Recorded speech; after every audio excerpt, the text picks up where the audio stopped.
யோகி ராம் சுரத்குமார், யோகி ராம் சுரத்குமார், யோகி ராம் சுரத்குமார், ஜெய குருராயா.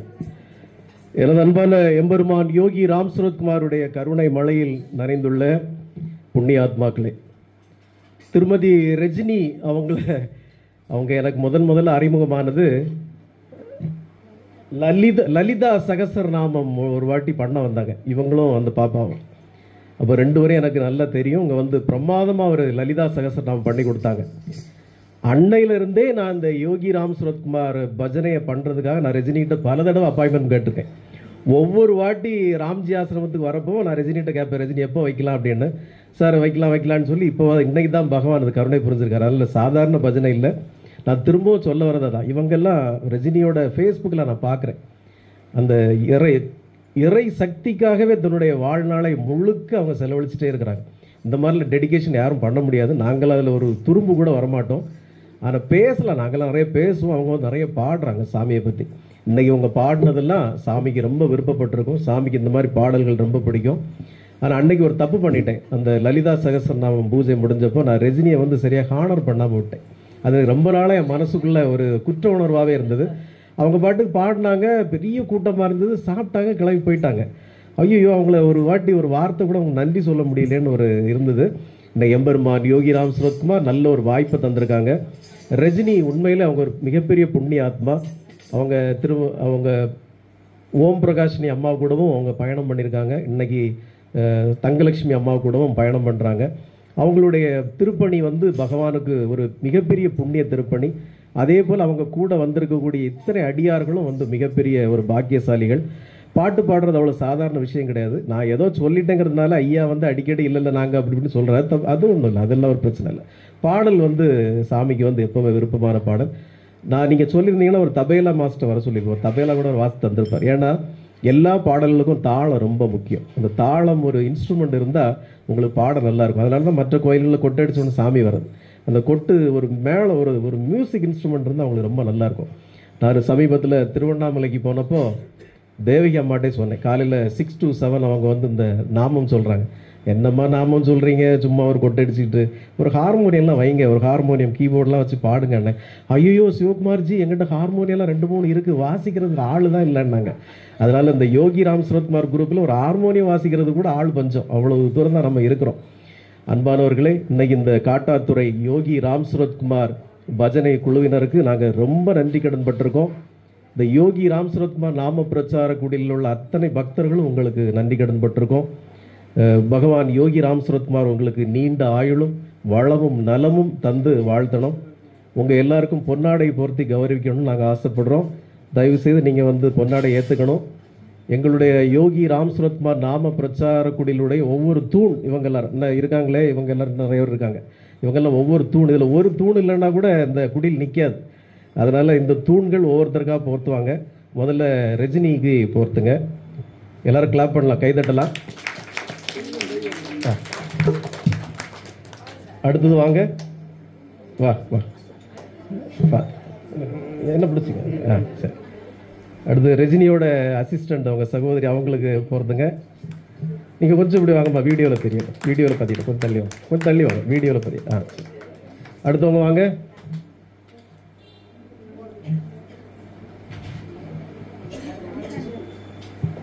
பையன் கொஞ்சம் எடுத்துக்கிறீங்களா, பையன் தள்ளி வச்சுக்கோங்க. அவங்களுக்கு போடுறீங்களா? சரி சரி, ஓகே, ரைட்.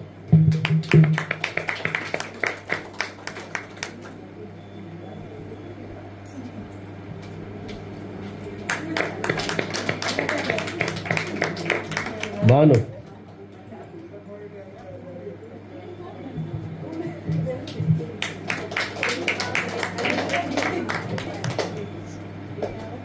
இது யார்? அது இவங்களுக்கு லக்ஷ்மி.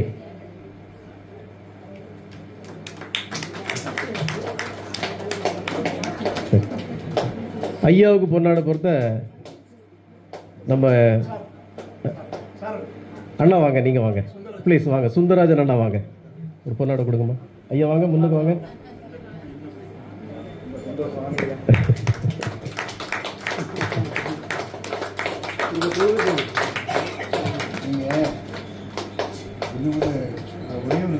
யோகி ராம் சுரத்குமார் நாம சங்கீத சம்பந்தம் இல்லையா, கரெக்ட், நானும் சொல்லணும்னு நினச்சேன். ஒரு அபிப்பிராயம் கிடையாது, எல்லா கோயிலும் பாடுறோம், எல்லா தேவி கோயிலும் போடுறோம், முருகன் கோயிலில் போடுறோம், விநாயகர் கோயிலுக்கு போடுறோம், என்ன எல்லா கோயிலும் பாடுறோம். இதெல்லாம் இந்த ஆசிரமம்னு ஒன்று வச்சிருக்காங்க இல்லை, யோகிகளுடைய ஆசிரமங்கள்ல யோகியத்தான் அப்போ சொன்னாங்க இல்லையா, இளம் தலைமுறைக்கு கொண்டு போய் சேர்க்கணும். ஒவ்வொரு பாட்டில் கருத்து இருக்கு, அதை இளம் தலைமுறைக்கு வேண்டி சேர்த்து கொண்டு போகணும். என்னுடைய ஒரு சின்ன வேண்டு. நல்ல கருத்து, நல்ல கருத்து, உண்மையில் உண்மையில். ஆமாம் ஆமாம், இந்த நேரமாக பேச்சா இருக்கட்டும், செயற்பாடா இருக்கட்டும், அனைத்து யோகியா இருக்கட்டும். அவங்க ஒரு வார்த்தை சொன்னாங்க, எனக்கு நான் ஈர்த்து இருக்க காரணம் இளம் தலைமுறைக்கு கொண்டு போய் கண்டிப்பா. இந்த வார்த்தை இதுவரை யாருமே சொல்லல. சொன்ன மாதிரி எல்லாம் பழசு, நாங்களாம் பெருசு பெருசு இன்னைக்கு பழைய கதைகளை தான் பேசிட்டே இருக்கோம். ஒரே கதை இளம் தலைமுறைக்கு கொண்டு போற அளவுல பழச புதுசு ஆக்கி அதை விளம்பினாதான் ரொம்ப முக்கியமான.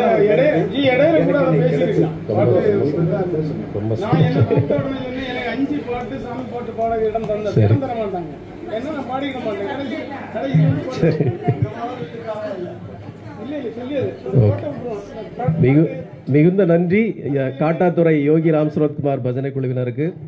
அம்மா ராம்ஜி ஆசிரமத்தினுடைய தலைமை அவங்கள அம்மாவை தங்கலட்சுமி அம்மாவை மேடைக்கு அழைக்கிறேன். வாங்கம்மா. ஐயா கோபி ஐயா எக்ஸ் ஆர்மி அவர்களை மேடைக்கு அழைக்கிறேன். வாங்க ஐயா, உட்காருங்க. வரவேற்புரை நல்க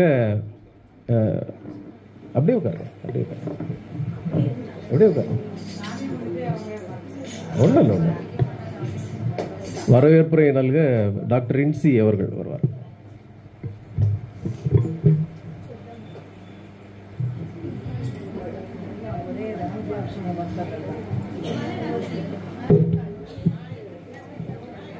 வணக்கம். வணக்கம். கேக்குதா? கேக்குதா? ஹலோ, வணக்கம்.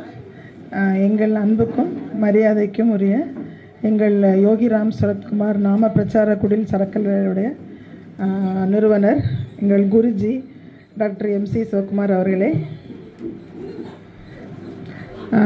ஓம் பிரகாஷ் யோகினி சேவா ட்ரஸ்ட் நிர்வாக தலைவர் ஸ்ரீமான் ஏ கோபி அவர்களே, ராம்ஜி ஆசிரமம் வேலிமலை நிறுவன தலைவர் அருட்சகோதரி தங்கலட்சுமி அம்மா அவர்களே, காட்டாத்துறை பஜனை குழு உறுப்பினர்கள் அவர்களே, நம்முடைய யோகி ராம் சுரத்குமார் குடிலுடைய தூண்களே மற்றும் நம்மளுடைய பக்தர்களே, உங்கள் எல்லோரையும் யோகிராம் சுரத்குமார் பிரச்சார குடில் சரக்கல் விலை சார்பாக வரவேற்பதில் நான் மிகவும் பெருமை கொள்கிறேன். எனக்கு பொது கூட்டத்திலலாம் பேசி பழக்கம் கிடையாது. ஆனால் நம்முடைய குருஜி அவர்கள் உனக்கு எழுதி தரேன், எதை பண்ணுன்னு சொல்லிவிட்டு ஏமாற்றிட்டாங்க, எழுதி தரல. ஸோ எனக்கு என்ன பண்ணேன்னு தெரியல. நான் ஒன்று மட்டும் நான் சொல்லிட்டு முடிச்சிடுறேன். அதாவது நாங்கள் எம்பிபிஎஸ் படிக்கும்போது ஃபஸ்ட் இயரில் 2-3 பாடம் படிப்போம். அனாட்டமி ஃபிசியாலஜி, அதாவது உடற்கூறியல் அப்படின்லாம், அனாட்டமி ஃபிசியாலஜி பயோகெமிஸ்ட்ரின்னு படிப்போம். அப்போ பெரிய ஒரு அட்டாச்மெண்ட் இருக்காது, இன்வால்மெண்ட் இருக்காது. அடுத்த ஸ்டெப் போகும்போது நாங்கள் இந்த கண் மூக்கு தொண்டை இஎன்டி ஆஃப்தல் ஃபொரன்சிக் மெடிசன் எஸ்பிஎம்னு படிப்போம். அப்போவும் பெரிய இன்வால்மெண்ட் இருக்காது. அதில் ஃபைனல் இயர் போவோம், 4 வருஷம் கழிச்சு போகும்போது அறுவை சிகிச்சை வரும், பிரசவம் வரும், பொது மருத்துவம் வரும். இப்போ கொஞ்சம் வரும், எங்களுக்கு ஒரு சின்ன இன்வால்மெண்ட் இருக்கும் எதுலையாவது. அப்போ நாங்கள் யாரையாவது எப்படி பார்ப்போம், யார் நம்மளுக்கு பிடிச்ச டாக்டர்ஸ், நம்மளுக்கு சொல்லி தந்தவங்கள நாங்கள் உற்று கவனிப்போம். அதுக்கு அடுத்தது பிஜின்னு ஒன்றுக்கு போவோம். அப்போ தான் எங்களுக்கு அதில் தான் ஒரு ரொம்ப இன்வால்மெண்ட் வரும். இப்போ என்னை பொறுத்த மட்டும் அறுவை சிகிச்சை எடுத்தப்போ, அறுவை சிகிச்சை துறை மதுரை அரசு ராஜாஜி மருத்துவமனையில் நான் சேர்ந்தப்போ அங்கே என்னோடய சீஃபாக இருந்த ஒரு டாக்டர் பெரியவர் டாக்டர் ஜோதிராமலிங்கம் அவரை நம்ம குருவாக நம்ம ஏற்றுக்குவோம். எப்படி நம்ம குருவாக ஏற்றுக்குவோம்னா, நம்மளுக்கு அவங்க செய்கிற எல்லாமே நமக்கு பிடிக்கும்.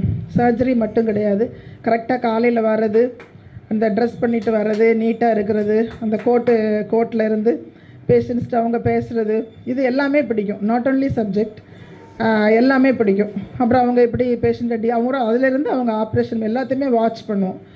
அதே மாதிரி நாங்கள் வந்து எங்கள் குருஜியை வாட்ச் பண்ணி தான் எங்களுக்கு வந்து யோகிராம் சுரத்குமார்லாம் எங்களுக்கு யாருன்னே தெரியாது. ஸோ வந்து எங்களுக்கு வந்து நாங்கள் திருப்பி நான் ஏன் இன்சிஸ்ட் பண்ணுறேன்னா நிறைய கான்ட்ரவர்சி வந்தது, அவர் எப்படி குருஜி போடலான்னு.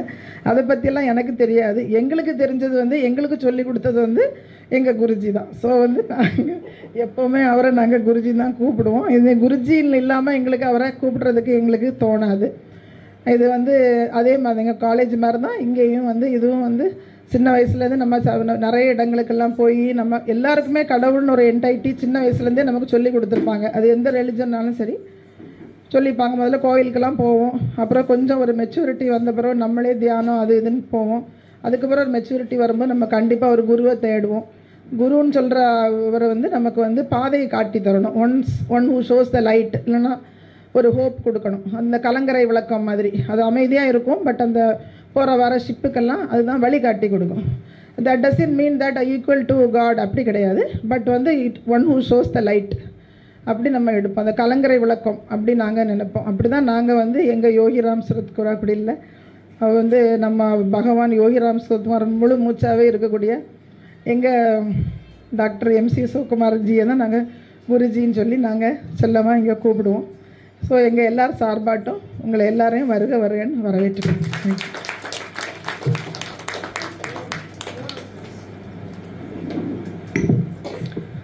Thank you doctor NC. Doctor NC வந்து வடக்கு சூரங்குடியில் RS மருத்துவமனை மல்டி ஸ்பெஷாலிட்டி ஹாஸ்பிட்டலோட தலைமை மருத்துவர். அங்கே அவங்க அறுவை சிகிச்சை நிபுணர், MS சர்ஜன், அவங்க ஜென்ரல் சர்ஜன். இது தவிர லேப்ரோஸ்கோப்பி அது நிறைய பண்ணுறாங்க. அவங்க முதல்ல உங்கள்கிட்ட எப்படி தான் அறிமுகப்படுத்திக்கிட்டால் எனக்கு பேச தெரியாது அப்படிலாம் சொன்னாங்க. ஆனால் வந்து எந்த விஷயத்த சொல்லணுமோ சொல்லிட்டு போயிட்டாங்க.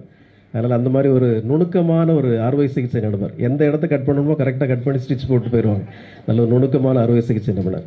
Thank you very much doctor NC. ஐயா கோபி ஐயா அவர்களை எக்ஸ்-ஆர்மி அவங்களை பேச அழைக்கிறேன்.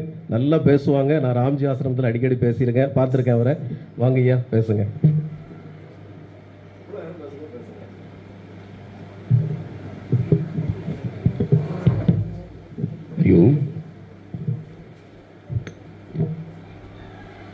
யோகிராம் சூரத்குமார், யோகிராம் சூரத்குமார், யோகிராம் சூரத்குமார், ஜெயகுருராயா.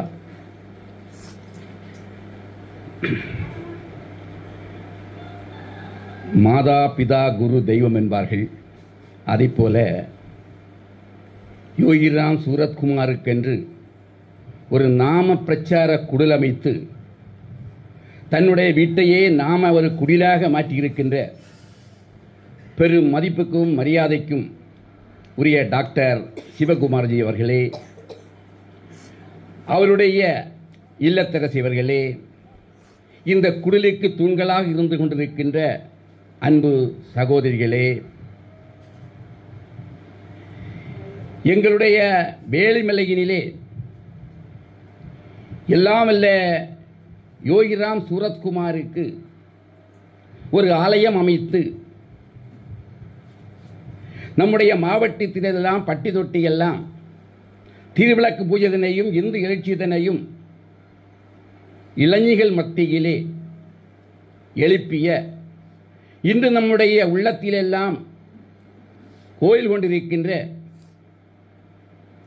அன்றைய ஓம் பிரகாஷ் என்றும் இன்று யோகினி மாதா என்றும் அன்போடு அழைக்கப்படுகின்ற அந்த மாதாவினுடைய திருப்பாதம் வணங்கி உத்தரப்பிரதேச மாநிலத்திலே நரராய் என்று சொல்லக்கூடிய கிராமம் ஈன்றெடுத்த தவப்புதல்வராம் யோகிராம் சூரத்குமாருடைய திருவடி பணிந்து எங்களுடைய ஆசிரமத்தினை யோகினி மாதா அவர்கள் விட்டு சென்ற பின்னாலே அவருடைய பணியெல்லாம் சீரும் சிறப்புமாக பல இன்னல்களுக்கிடையிலும் நடாத்தி கொண்டிருக்கின்ற பெரும் மதிப்புக்கும் மரியாதைக்கும் உரிய அன்பு சகோதரி பிரம்மச்சாரிணி தங்கலட்சுமி அவர்களே,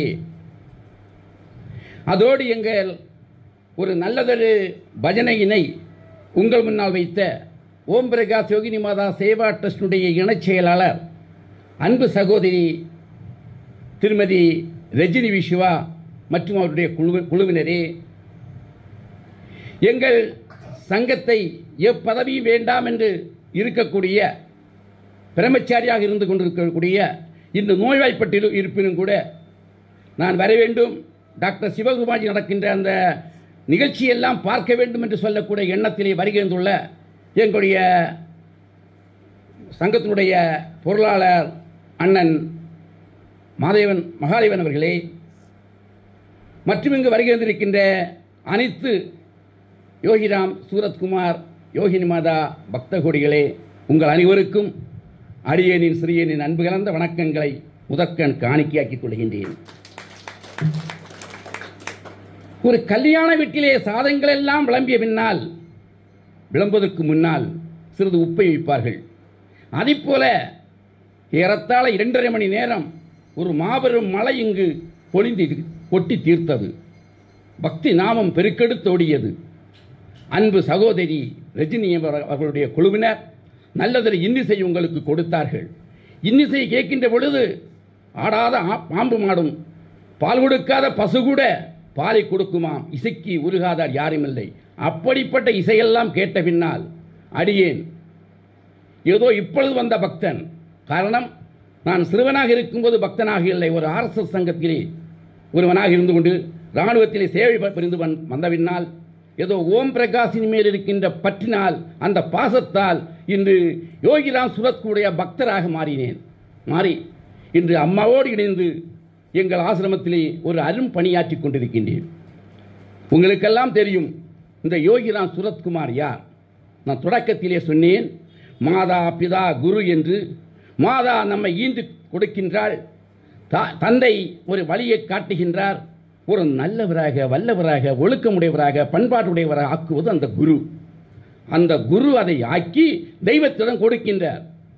ஒரு பெரியவர் சொல்லுகின்ற பொழுது சொன்னார், நீங்கள் மற்ற தெய்வத்தை பற்றி எல்லாம் பாடினீர்கள், இங்கு யோகிராம் சூரத்குமாரின் பட்டு மட்டும் பாட வேண்டும் என்று ஒப்புக்கொள்கின்றேன். ஆனால் அந்த பாடுங்கள் என்று சொன்னார்கள், ஒத்துக்கொள்ளுகின்றேன். கட்டாயம் குருவை பற்றி பாடியாக வேண்டும், குருதான் நமக்கு அந்த இடத்தை காட்ட வேண்டும்.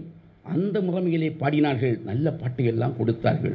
பாருங்கள் யோகிராம் சுரத்குமார் எப்படிப்பட்டவர். அவருடைய வாழ்க்கையை பார்க்கின்ற பொழுது ஒரு படித்தவர், 12 வயசிலே தன்னுடைய தாயோடு நீரை ஏற்கின்ற நேரத்திலே ஒரு பறவையினை காண்கின்றார். கண்ட பறவையை கயிற்றால் விரட்டுகின்ற பொழுது அந்த பறவை மாண்டு விடுகின்றது. அதை பார்க்கின்ற பொழுது எண்ணுகின்றார், ஏங்குகின்றார். ஒரு பறவையுடைய வாழ்க்கை இதுவா என்று எண்ணி அந்த காசி நகரமெல்லாம் சுற்றி திரிகின்றார். பலருடைய பழக்கத்தை எல்லாம் கொள்கின்றார். தனக்கு வாழ்க்கை என்பது என்ன என்று தேடி அலைகின்றார். எப்படி மானிடத்திலே அந்த கஸ்தூரி இருக்கும், அதை அறியாது அந்த மான் அங்கும் ஓடுகின்றது. அதை போல ஓடுகின்றார், ஓடிக்கொண்டிருக்கின்றார்.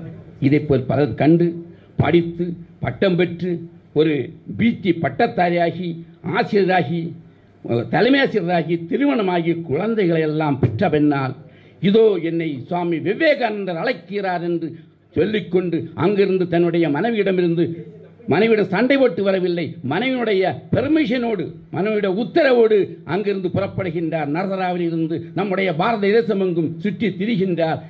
கடைசியிலே திருவண்ணாமலையிலே அவர் சமாதியாகி இன்று அவருடைய அருள் நம்மையெல்லாம் ஆக்கிக் கொண்டிருக்கின்றது. சுருக்கமாக சொல்லுகின்றேன், வாழ்க்கையில் எத்தனை அற்புதங்கள்.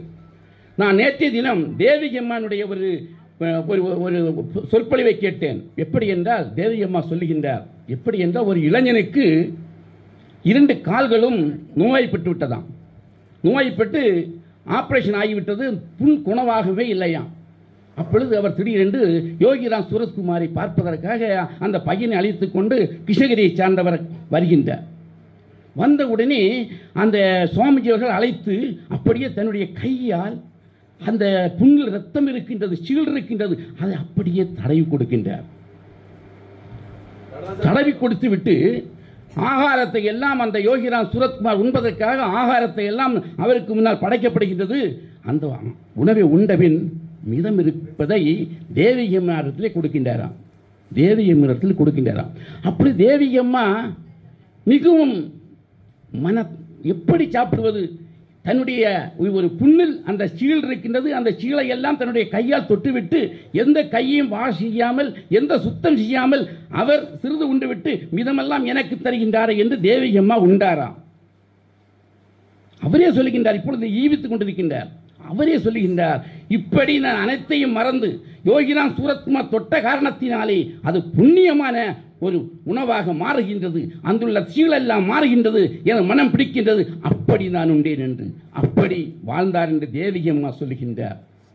இன்னும் அவர் சன்னதியில் இருக்கின்ற பொழுது அவரை காண்பதற்காக பல பக்தர்கள் வருவதுண்டு. யோகிராம் சூரத்குமார், யோகிராம் சூரத்குமார், யோகிராம் சூரத்குமார் என்று அந்த நாமத்தை பாடிக்கொண்டே வருவதுண்டு. மனிதனுக்கு நாமம் என்பது ஒவ்வொரு மனிதனுக்கும் மிகவும் தேவையானது. நீ எந்த தெய்வத்தை வழிபடு, நாமத்தை சொல்லிக் கொண்டே இருக்க வேண்டும். ராமாயணத்தில் கூட ஒரு காட்சி வருகின்றது. பாலம் அமைக்கின்ற பொழுது எல்லா வானிலங்களும் பாறைகளை அங்கே கொட்டுகின்றன. ஆனால் சிறுவனாக இருந்த ராமனும் பாறையை கொண்டிடுகின்றான். ஆனால் பாறை உருண்டோடுகின்றது. இதை பார்த்த ராமனுக்கு ஒரு சந்தேகம் என்று விட்டது. அனுமரை பார்த்து, அனுமரே, நீங்கள் எல்லாம் பாறைகளை கொண்டு இடுகின்றீர்கள், அந்த பாறை எல்லாம் அப்படியே போட்ட இடத்திலே இருக்கின்றது, ஏன் நான் மட்டும் பாறை இடுகின்ற பொழுது ஏன் அந்த பாறை உருண்டுகிறது என்று கேட்கின்ற பொழுது அனுமர் சொன்னாராம், உன்னை விட, உன்னுடைய பெயரை விட உன்னுடைய நாமம் பெருசு. ஆகையினால் நீ ராம நாமத்தை சொல்லாமல் கல்லை போட்டால் கல் உருண்டோடி என்று சொன்னாராம். அந்த அளவிலே நாமத்தை ஒவ்வொருவரும் உச்சரிக்க வேண்டும். இதைத்தான் யோகிராம் சூரத்குமாரும் சொல்லுகின்றார், இதைத்தான் அரவிந்தரும் சொல்லுகின்றார், இதைத்தான் பகவான் ரமண மகர்ஷியும் சொல்லுகின்றார், ராமதாஸ் சுவாமிகள் இதைத்தான் சொல்லுகின்றார். நாமம் மிகவும் பெரிது. நமக்கு நாமம் சொல்வதற்காக நேரமில்லை என்று எண்ண வேண்டாம். நம்முடைய வேலை செய்து கொண்டிருக்கின்ற பொழுதே நாமத்தை சொல்லுங்கள். உண்மையிலேயே என்னுடைய வாழ்க்கையில் இன்று நாமத்தை சொல்லிக் கொண்டிருக்கின்றேன்.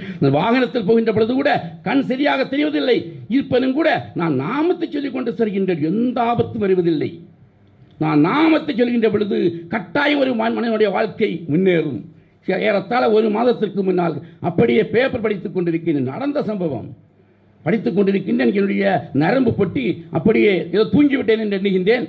பார்க்கின்ற பொழுது அப்படியே ரத்தம் கொட்டி இருக்கின்றது. திடீரென்று பார்க்கின்றேன், எங்கு பார்த்தாலும் ரத்தம். கையை வைத்து பார்க்கின்றேன், ரத்தம் கொட்டிக்கொண்டே இருக்கின்றது. கை வைத்து அடைக்கின்றேன், அப்படியே பீரிட்டு பாய்கின்றது. என்ன செய்வது? என் மனைவி ஓடோடி வந்து துணியை கொண்டு கட்டுகின்றாள். மருமகள் ஓடி வருகின்றாள், கட்டுகின்றாள். ரத்தம் நிற்கவில்லை.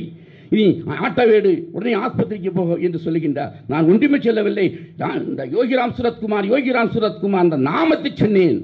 ஆஸ்பத்திரி செல்கின்ற பொழுது அந்த ரத்தம் அப்படியே நிற்கப்பட்டது. அட்மிட் ஆகவில்லை, வீட்டுக்கு போய் என்று அனுப்பினார்கள்.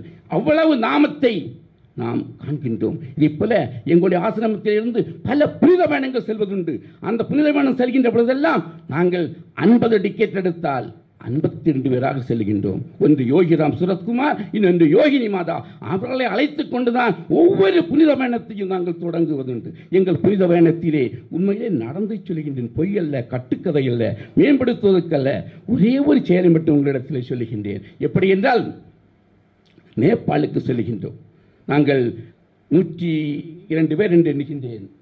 செல்கின்ற பொழுது 2 வாகனத்தில் 2 பேருந்தில் நாம் சென்று கொண்டிருக்கின்றோம். காரணம் அங்கு ட்ரெயின் சர்வீஸ் கிடையாது நேபாளிலே.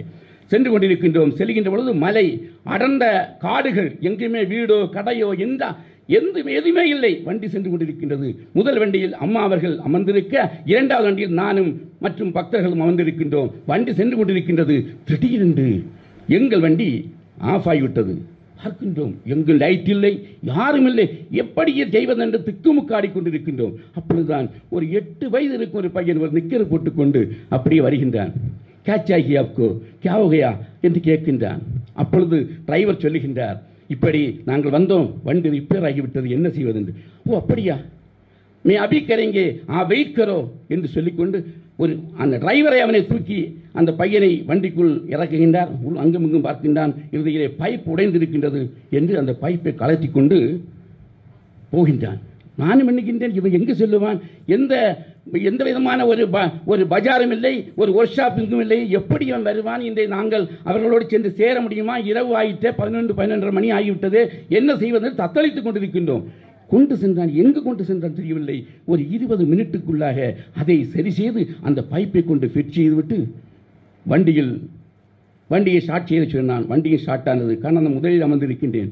ஸ்டார்ட் ஆனது. உடனே டிரைவர் ஏதோ அவனுக்கு 50 ரூபாய் கொடுத்தார் என்று சொன்னார்கள். நானும் எனக்கு சந்தேகம், இப்படிப்பட்ட ஒரு பையன் இவ்வளவு இக்கட்டான நிலையில இதை எப்படி சரி செய்தான் என்று எண்ணினேன். எண்ணி பார்க்கின்ற பொழுது அந்த பையன் கீழே இறங்கி ஏதாவது நாமுக்கும் கொடுக்கலாமே என்று எண்ணி பார்க்கின்றேன்.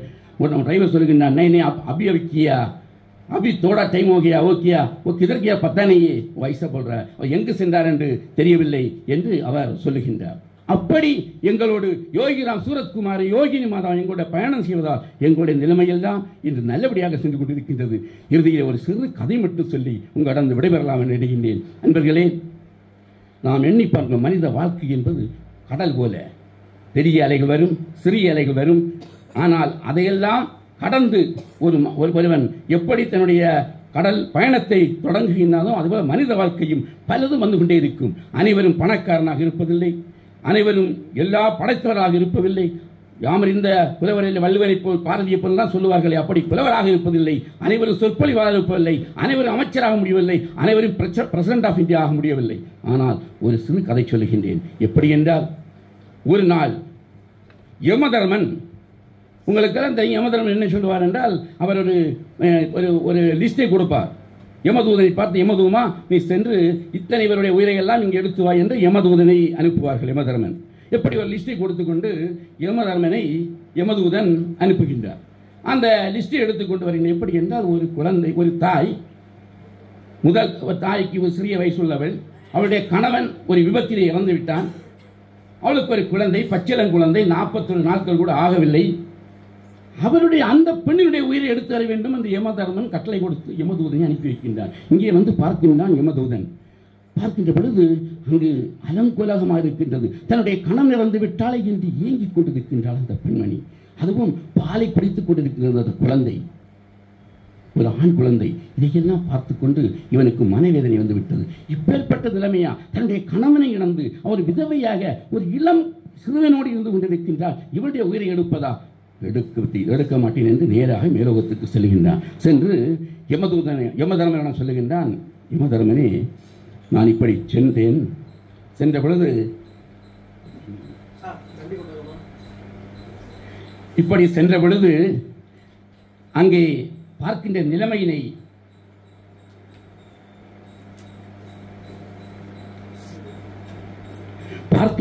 எப்படி இருந்தது என்றால், ஒரு இளம்பெண் தன்னுடைய கணவனை இழந்து பச்சிளம் குழந்தையோடு பரிதவித்துக் கொண்டிருந்தாள்.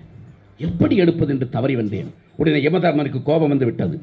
எப்படி என்றால், ஒரு காவல் நிலையத்திலே பல குற்றங்கள் செய்தவர்கள் எல்லாம் ஒரு லிஸ்டை கொடுத்து எஸ்ஐ என்ன சொல்வார்கள், போலீஸ்காரிடம் இந்த வில்லேஜுக்கு செல்லு, இந்த வில்லேஜ் சென்று இத்தனை குற்றவாளிகளை பிடித்து வா என்று சொல்லுகின்ற பொழுது காவலாளி என்ன செய்ய வேண்டும்? கட்டாயம் பிடித்து அங்கே ஸ்டேஷனிலே கொண்டு போய் வேண்டும். அங்குதான் விசாரணை, அவர் நல்லவரா கெட்டவரா என்பதை.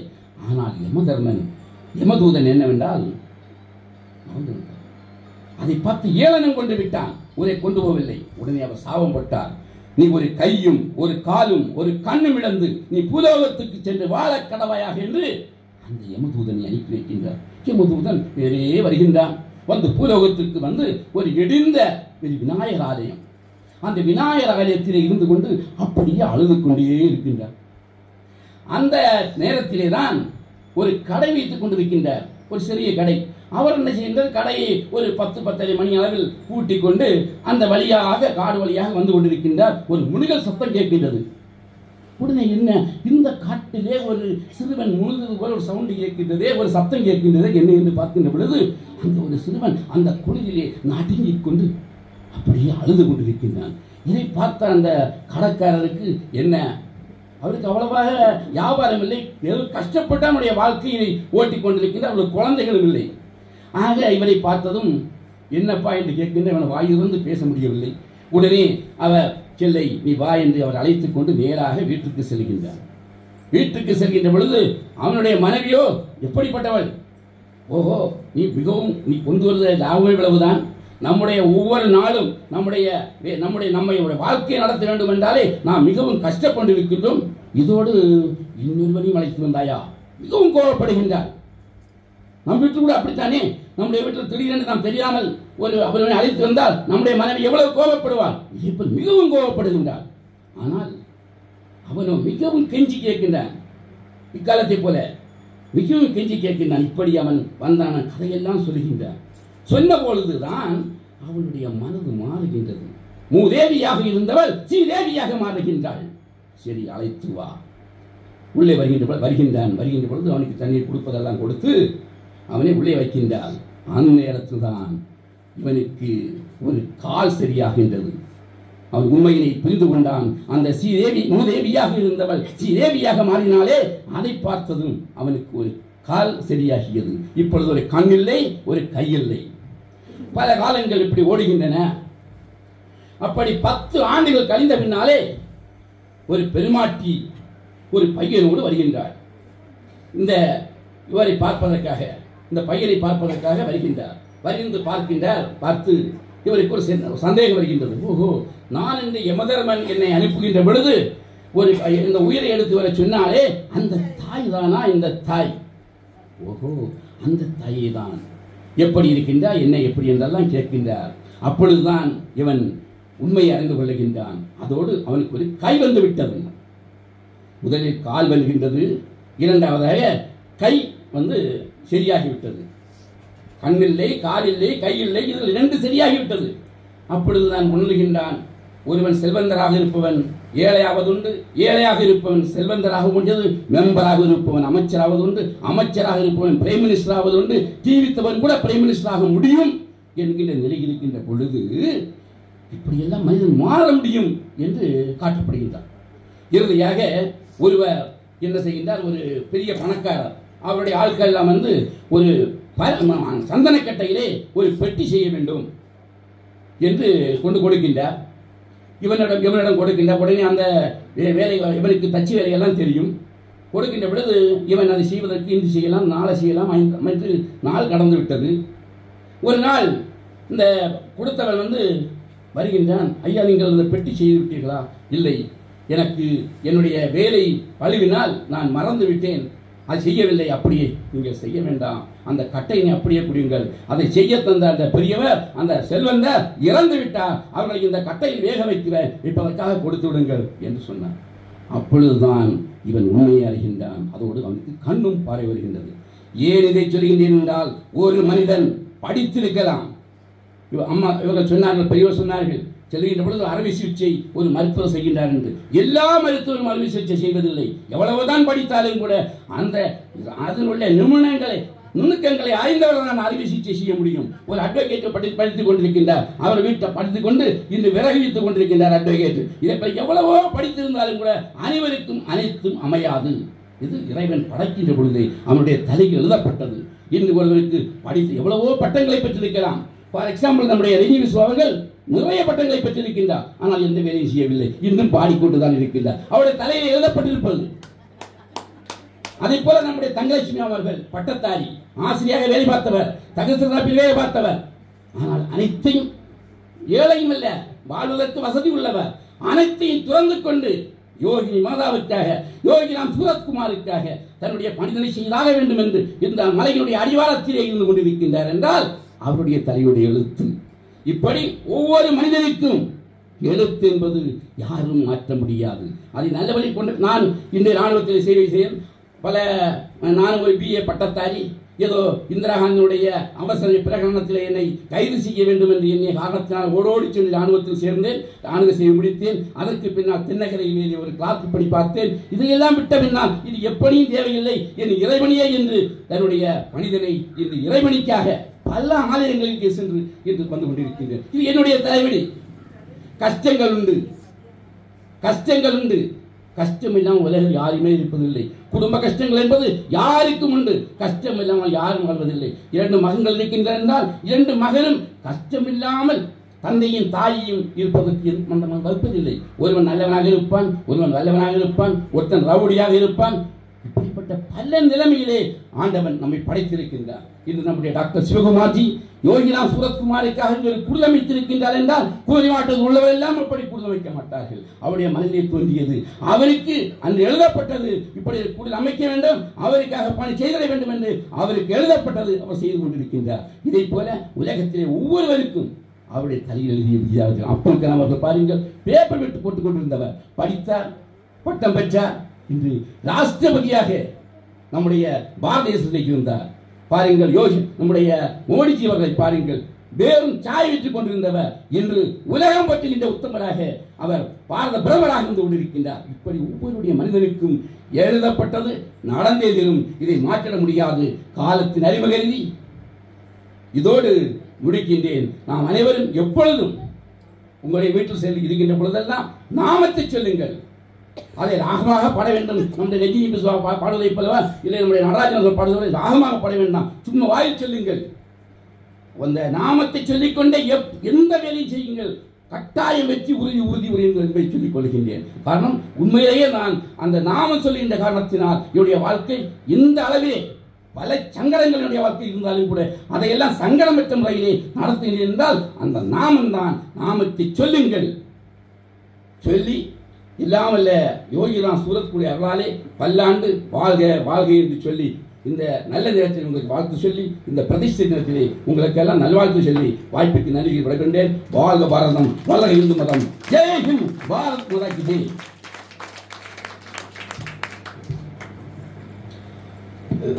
சிறப்பான உரையாற்றிய ஸ்ரீமான் கோபி எக்ஸ் ஆர்மி அவர்களுக்கு என்னுடைய மனமார்ந்த நன்றியை தெரிவித்துக் கொள்கிறேன். அம்மா, என்னுடைய தாய் போன்ற பெண்களை தயவுசெய்து இந்த வெயிலில் உட்கார்ந்துருக்காதீங்க ப்ளீஸ். எனக்கே மனசுக்கு ரொம்ப கஷ்டமா இருக்கு. நான் உண்மையிலே சொல்றேன், இந்த வருஷாபிஷேகத்துக்கு நான் உண்மையிலே நிறைய நான் கூப்பிடல. ஏன்னா என்னால் கூப்பிட்டாங்க அக்காமடேட் பண்ண முடியாதுன்னு எனக்கு தெரியும். ஆனால் நேற்று ராத்திரி அண்ணனுக்கு ஃபோன் பண்ணி, ஏன்னா மாமா வந்து முதல்ல ஒரு கமிட்மெண்ட் கொடுத்தாங்க, சாமி இந்த தடவை எல்லாரும் நம்ம கூப்பிடணும் அப்படின்னு சொன்னாங்க. எனக்கு இது நேற்று நைட்டு வரைக்கும் ஒரு கன்ஃபியூஷன். கூப்பிட்டு எங்கே நான் உட்கார வைக்கிறது? என்னுடைய ஆர்வீர் நண்பர் இவர் பகவானுடைய பக்தர், இவர் மதுரை பக்கத்துலேருந்து வந்திருக்காரு. அவரே நான் நேற்று 2 நாளைக்கு ஃபோன் பண்ணி வராதிங்கன்னு சொன்னேன். சத்தியம் வராதிங்க, நீங்கள் வராதிங்கன்னு சொன்னேன். அவர் இல்லை சாமி நான் கண்டிப்பாக வருவேன்னு வந்திருக்கேன். ஏன்னா ரொம்ப சின்ன இடம், எனக்கு நிறைய பேர் அக்காமடேட் பண்ண முடியாது. பாவம் வெயிலில் இருக்கிறாங்க. தயவுசெய்து நிழலில் உட்காருங்கம்மா, எனக்கு ரொம்ப வருத்தம். நான் மன்னிப்பு கேட்டுக்கிறேன். இன்றைக்கி சாப்பிட போகிறது நீங்கள் வெயிலில் தான் சாப்பிடணும், வேறு வழி இல்லை. சின்ன இடம், என்னால் ஒன்றும் பண்ண முடியல. அதனால் எல்லோரும் மன்னிக்கணும். திரு கோபி அவர்கள் எக்ஸ் ஆர்மி அண்ணவர்கள் ரொம்ப சிறப்பாக உரையாற்றினாங்க. சிறப்பான உரை.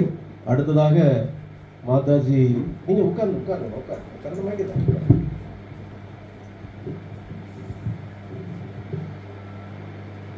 योगी राम सूरत कुमार, योगी राम सूरत कुमार, योगी राम सूरत कुमार, जय गुरु राया। योगी राम सूरत कुमार, योगी राम सूरत कुमार, योगी राम सूरत कुमार, जय गुरु राया। योगी रामा योगिनी माता, जय गुरु जय गुरु जय गुरु राया। योगी रामा योगिनी माता, जय गुरु जय गुरु जय गुरु राया। जय गुरु जय गुरु जय गुरु राया। அமர்ந்திருக்கும் அனைவருக்கும் அடியேனின் அன்பு நமஸ்காரங்கள். இங்க வந்து பார்த்த பிறகுதான் தெரியுது இப்படி ஒரு கோயில் இருக்குதா. ஏன்னா சாமி இருக்கும் போதே சொல்லி இருக்கிறார், உலகம் முழுவதும் இந்த பிச்சைக்காரனுக்கு ஆலயம் வரும் என்று. அவர் இருக்கும் போதே சொன்ன வார்த்தை இப்போது நிறைய ஆச்சு. கன்னியாகுமரி மாவட்டத்திலேயே நிறைய வந்துட்டே இருக்கு ஒவ்வொன்னா. அதை இங்க வந்து பார்த்த உடனே ஒண்ணுமே தெரியாம இருந்த ஒரு புது ஆள் இப்படி ஒரு இடத்தை ஏற்பாடு பண்ணி வச்சிருக்குன்னா அது சாமியுடைய கருணை இல்லாம எதுவுமே இல்லை. அருளும் ஆசையும் இல்லாம நம்மளால எதையுமே செய்ய முடியாது. இதுதான் அதனுடைய உண்மையான விஷயம். அவருக்கு இப்ப நாங்க இருந்த காலத்துல சாமியை நிறைய பார்த்திருக்கோம். அவருக்கு ஆட்டம் பாட்டம் எல்லாம் அதை பார்த்தா நம்ம சிவபெருமானுடைய எல்லா லீலைகளையும் சாமிகிட்ட பார்க்க முடியும், எல்லா ஆட்டத்தையும் பார்க்க முடியும். அதுலயும் ராம்ஜி ஆசிரம யாத்திரையில நாடார் லாட்ஜுக்கு வருவாங்க, மற்ற யாரையும் அலோவ் பண்ண மாட்டார், எந்த ஆளையும் வர விட மாட்டார். நாங்க மட்டும்தான் இருப்போம். அப்படி சுத்தி சுத்தி நல்லா ஆடுவார், எல்லாம் செய்வார், அடுத்து பாட வைப்பார் ஒவ்வொருத்தரையும். அப்படி நிறைய நடக்கும். அவருடைய ஆட்டத்தை பார்த்தோம்னா திருப்பி அவரை விட்டுட்டு வர தோணாது, அந்த அளவுல இருந்து. ஆனா அவரை பார்த்ததை விட இப்ப பார்க்காத பக்தர்கள் தான் நிறைய சாமியுடைய டிவோட்டியா இருக்காங்க. டிவோட்டிஸ் இப்போ பார்க்காதவங்க தான் அதிகம். ஏன்னா அவங்க கனவுலையாவது மற்றபடி நாம ஜபத்தின் இதனாலேயாவது அவங்க கண்டிப்பா சாமியுடைய அருளை புரிஞ்சிருக்காங்க. புரிஞ்சதுனால தான் இவ்வளவு பக்தர்கள் நம்ம சாமிக்காக டெடிகேட் பண்ணியிருக்கோம். இல்லைன்னா நீங்க எல்லாம் இப்படி உட்காருவீங்களா? உட்காரவே மாட்டீங்க. அங்க போனா என்ன கிடைச்சி? அந்த யோகிராம் சுரத்குமார் அந்த விசுறு சாமியை கும்பிட்டு நமக்கு என்ன? அவர் யாரு? அவர் முதலே சொன்னார், நிறைய பேர் எதிர்ப்பு தெரிவிக்காங்க. அதுக்கு அதை விட நிறைய எதிர்ப்புக்கு அடிமைப்பட்டவ தான் அடியணும். 1993 கார்த்திகை மாசம் பௌர்ணமியில இருந்தே அகண்ட நாமம் மாசந்தோறும் நடக்கும்.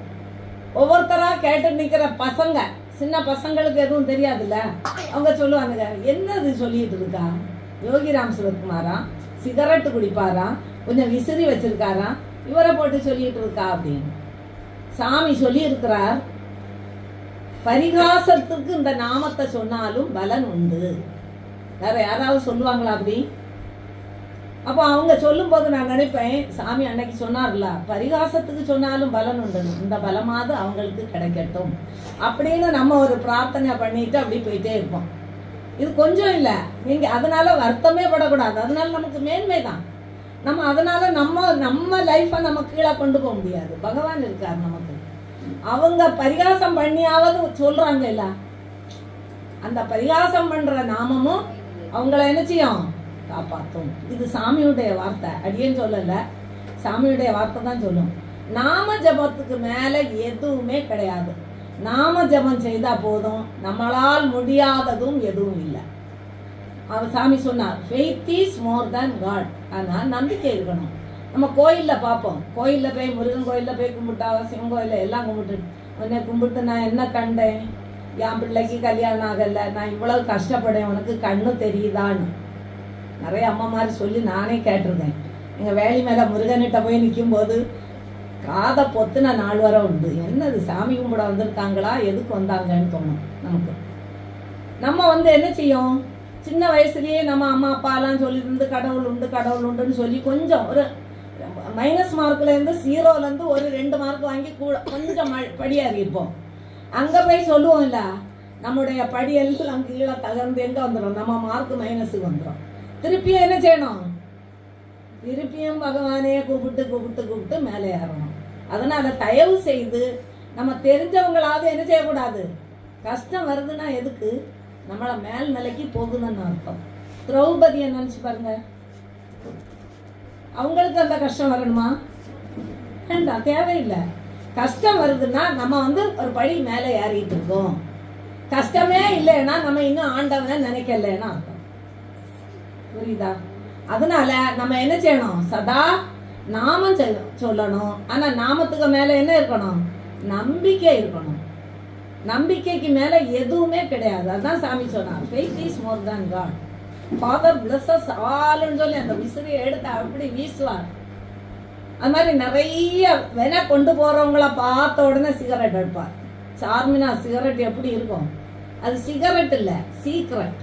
நம்முடைய வினைகளை நீக்கக்கூடிய சீக்கிரட்டு தான் அந்த சிகரெட். அவர்கிட்ட நிறைய வினை கொண்டு போறவங்களை பார்த்த உடனே நமக்கு தெரியும், இவங்கள்ட்ட நிறைய இருக்கு. அதான் இவர் சிகரெட்டை புகைச்சி தள்ளிட்டே இருக்கிறார். அதெல்லாம் புகைச்சி முடிச்ச பிறகுதான் ஆசீர்வாதம் பண்ணி அனுப்புவார். அப்புறமா நம்ம இப்போ சாமியை பார்க்க போயாச்சு, இங்க உட்கார்ந்தாச்சு. உட்கார்ந்த உடனே அவர் என்ன சொல்லுவார்? நாமம் சொல்லுவார். ஒவ்வொருத்தர் செட்டு செட்டா வருவாங்க. அந்த காலத்துல நாங்க போய் இருக்கும்போது இதெல்லாம் தெரியாது, இந்த ரகசியங்கள் தெரியாது. அப்புறம் போன உடனே இப்போ நம்ம சுந்தரராஜன் ஜி இருக்காங்க, இவங்க செட்டு வந்த உடனே அவர் என்ன சொல்லுவார்? யோகிராம் சுரத்குமார்னு பாடுவாங்க, தேவி பாட்டு பாடு சொல்லுவார். கொஞ்சம் செட்டுட்ட சொல்லுவார், விவேகானந்தரை பற்றி பாடு, ராமகிருஷ்ணரை பாடு, முருகனை பாடுன்னு. முதல்ல புரியாது. அப்புறமா நினைப்போம், ஏன் சாமி எப்படி சொல்றார்? நாமம் சொல்ல விடாம அதை பாடு சொல்றாருன்னு. வெளியே கேட்போம், நீங்க தேவி பக்தரான்னு கேட்போம். ஆமா, நாங்க தேவி பக்தர்கள் தான், எங்க குலதெய்வமே தேவி தாங்க. குலதெய்வ வழிபாட்டுக்கு ரொம்ப முக்கியத்துவம் கொடுப்பார். குலதெய்வ வழிபாடு, அம்மா அப்பா குலதெய்வம், அதுக்கு மேலதான் சாமி நாமம். எந்த நாமம்னாலும் சரி, உங்களுக்கு எந்த நாமம் பிடிக்குமோ அதை சொல்லுங்க. ஏதாவது கஷ்டம்னா யோகி ராம் சுரத்குமார் சொல்லுங்க, ஃபாதர் உடனே அந்த விஷயத்த நல்லதாக்கி தருவாருன்னு சாமி அடிச்சு சிரிச்சார். சாமிகிட்ட நிறைய பார்க்க முடியும், அதெல்லாம் இப்போ நம்ம சொல்லிட்டு இருக்க முடியாது. நீங்க அனுபவத்துல நிறைய உணர முடியும். நம்ம அனுபவப்பட்டாதான் நமக்கு அதனுடைய விஷயம் தெரியும். அதனால நாம சொல்லுங்க, ஒருத்தர் சாமி டிவோட்டி அமெரிக்காக்காரரு ஒரு தடவை என்ன செய்தாருன்னா, அவர் கடல்ல நீச்சல் அடிக்கிற ஆளு. ஒரு தடவை நீச்சல் அடிச்சுட்டே இருக்கும்போது ஒரு சூறாவளி சுற்றுப்பயணம் மாதிரி அலை வந்து என்ன செய்து வர மண்ணுக்கு உள்ள கொண்டு வச்சுட்டு அவர் நினைக்கிறாரா, யோகிராமா நான் இப்போ போக போறேன், நம்ம கூட வந்து சேரணும் அப்படின்னு யோகிராம் சுரத்குமார்னு அந்த மண்ணுக்கு உள்ள இருந்துட்டு சொல்றாரு. அடுத்த அலை வந்து ஒரு 5 நிமிஷத்துல அப்படியே மண்ணுக்கு உள்ள இருந்து தூக்கி கரையில கொண்டு வச்சிருக்காரு. இது நான் சொல்லல, அவரே வந்து சொன்ன கருத்து. எங்க ஆசிரமத்துக்கு வந்திருக்கார், அவரே சொல்லி அழுகன்னா தாங்காத அழுவார். அவர் சொல்ல முன்னாடியே அவர் அறியாமலே கண்ணுல இருந்து கண்ணீர் பாஞ்சிட்டே இருந்து அவ்வளவுக்கு அந்த நாமத்துக்கு மகிமா அவ்வளவு. இல்ல நான் இப்ப செத்து போயிருவேன்னா அவரு அன்னைக்கு செத்தே போயிருப்பார். அவர் என்ன சொன்னாரு, யோகிராம் சுரத்குமார்னு சொன்னார். அடுத்த அலை வந்து அப்படியே தூக்கி கரையில கொண்டு வந்து விட்டுட்டு எப்படி இருந்திருக்கும்னு நினைச்சு பாருங்க. இது மாதிரி அவர் சொன்னது மாதிரி நேபாளில ராத்திரி 12:30 மணி அந்த காட்டுல எந்த டிரைவர் இருக்காரு, எந்த ஒர்க் ஷாப் இருக்கு, எங்களுக்கு எல்லாமே அவர் தான். சாமி இருக்கும்போது அம்மாட்ட வருஷத்துக்கு ஒரு யாத்திரை, காசி யாத்திரை போட சொல்லியிருந்தார். அம்மா கடைசியா வருஷத்துக்கு அந்த அந்த சித்தியான அந்த 2016 ஏப்ரல் 24 யாத்திரை போட்டிருந்து. அப்ப அடியன் கேட்பேன், ஏமா இவ்வளவு லேட்டா போடுறீங்க, மார்ச்லயே போயிட்டு வரலாம். இல்ல இருக்கட்டும், அந்த தடவைமா ஏப்ரல்ல போனா போதும் அப்படின்னாங்க. கடைசியில நான் கேட்கிறேன், அம்மா கேன்சல் பண்ணி ஆட்களுக்கு ரூபாயை கொடுப்போம். அப்போ நம்ம ஆசிரமத்தை பத்தி என்ன நினைப்பாங்க, என்ன நடந்தாலும் போகணும், என்ன நடந்தாலும் போகணும். இப்ப எப்படி நடக்க அது மாதிரி நடத்தணும். வருஷத்துக்கு ஒரு யாத்திரை, அந்த யாத்திரை அம்மா இருக்கும்போது சொல்லுவாங்க பாப்பா நடத்துறாங்கன்னு. இப்ப நாங்க சொல்றோம், அம்மாவும் சாமியும் சேர்ந்துதான் எங்க யாத்திரை நடத்துறது. அந்த யாத்திரையில அவங்க 2 பேரும் போறதே நிறைய பேர் பார்த்தவங்களும் உண்டு, யாத்திரையிலேயே பார்த்த பக்தர்கள் நிறைய உண்டு. நம்ம நடத்தல. எப்ப நான் செய்யறேன்னு நினைப்போமோ அப்ப நமக்கு ஈகோ வந்துட்டுல, அப்படியே அடிச்சு வெளியே தள்ளிடுவார். இப்படிதான் சாமிக்கு பழைய டிவோட்டிஸ் நிறைய பேரு அந்த ஆணவம் வந்த உடனே என்ன செய்துருவார், அடிச்சு தாத்து வெளியே தள்ளிடுவார். அதனால நமக்கு அந்த ஆணவம் இருக்காம சாமி எல்லாமே அவர் தான், அவருடைய நாமத்தை சொல்லுவோம், நம்ம நல்லா வாழலாம், நமக்கு எந்த பயமும் இல்லை. இந்த ராத்திரி 12 மணிக்கும் எந்த மலையிலையும் நம்ம என்ன செய்யலாம், அவர் நாமத்தை சொல்லிட்டு வரலாம். தனி வழிக்கு துணை யோகிராம் சுரத்குமார் தான் தனி வழிக்கு துணையாவார். வேற எந்த துணையுமே நமக்கு இல்லை. சத்திய வஸ்து அவர் தான். நம்மள்கிட்ட நிறைய பணம் இருந்தா நம்ம சொந்தக்காரங்க எல்லாம் வருவாங்க. ஒண்ணுமே இல்லைன்னு நினைச்சு பாருங்க, யாராவது வந்து என்னன்னு கேட்பாங்களா, கேட்கவே மாட்டாங்க. அங்க போனா என்ன கிடைக்கும், ஒண்ணுமே கிடைக்காது அப்படின்னு தள்ளிடுவாங்க. ஆனா நம்மளை விட்டு ஒரு நேரமும் பிரியாத வஸ்து எது, சத்திய வஸ்து பகவான். அவர் மட்டும் நம்ம கூட எப்பவும் இருப்பார். அதனால யாரும் பயப்பட தேவையில்லை. யோகிராம் சுரத்குமார் நாமம் சொல்லுவோம், ஆனந்தமாக வாழ்வோம். இந்த கலியுகத்துக்கு நாமத்தை தவிர வேற எதையும் சாதிக்க தேவையே இல்லை, எதுவும் தேவையில்லை. ஓடத்துல ஏறினா கரை ஏறணும்ல, நம்ம வந்திருக்கிறது எதுக்கு, மனித பிறவி எதுக்கு எடுத்தோம், பகவான் அடைய. அந்த பகவான் அடைவதற்காக தான் ஒரு நாமம். இந்த பிச்சைக்காரனால எதுவும் செய்ய முடியாது, இந்த நாமத்தால எதையும் செய்ய முடியும் அப்படின்னு சொன்னார். அடுத்து ஒரு ஃபாரின்ல இருந்து ஒரு பையன், ஒரு சின்ன பொடியன் வந்து சாமிகிட்ட இருந்துட்டு சொன்னா, சாமி எங்க வீட்டுக்கு வரணும், சாமி எங்க நாட்டுக்கு வரணும்.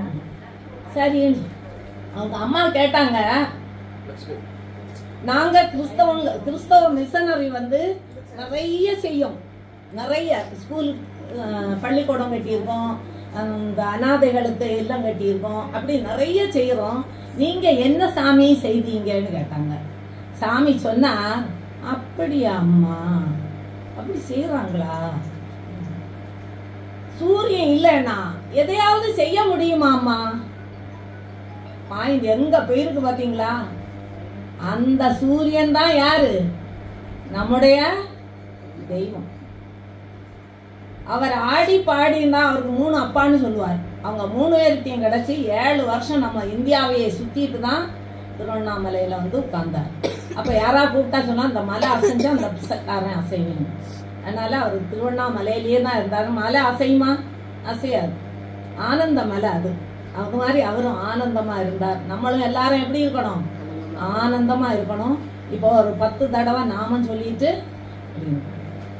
யோகிராம் சுரத்குமார யோகிராம் சுரத்குமார் யோகிராம் சுரத்குமார ஜெய குருராயா யோகிராம் சுரத்குமார யோகிராம் சுரத்குமார் யோகிராம் சுரத்குமார் ஜெய குருராயா யோகிராம் சுரத்குமார யோகிராம் சுரத்குமார் யோகிராம் சுரத்குமார ஜெய குருராயா யோகிராம் சுரத்குமார யோகிராம் சுரத்குமார் யோகிராம் சுரத்குமார் ஜெய குருராயா யோகிராம் சுரத்குமார யோகிராம் சுரத்குமார் யோகிராம் சுரத்குமார ஜெய குருராயா யோகிராம் சுரத்குமார யோகிராம் சுரத்குமார் யோகிராம் சுரத்குமார் ஜெய குருராயா யோகிராம் சுரத்குமார யோகிராம் சுரத்குமார் யோகிராம் சுரத்குமார ஜெய குருராயா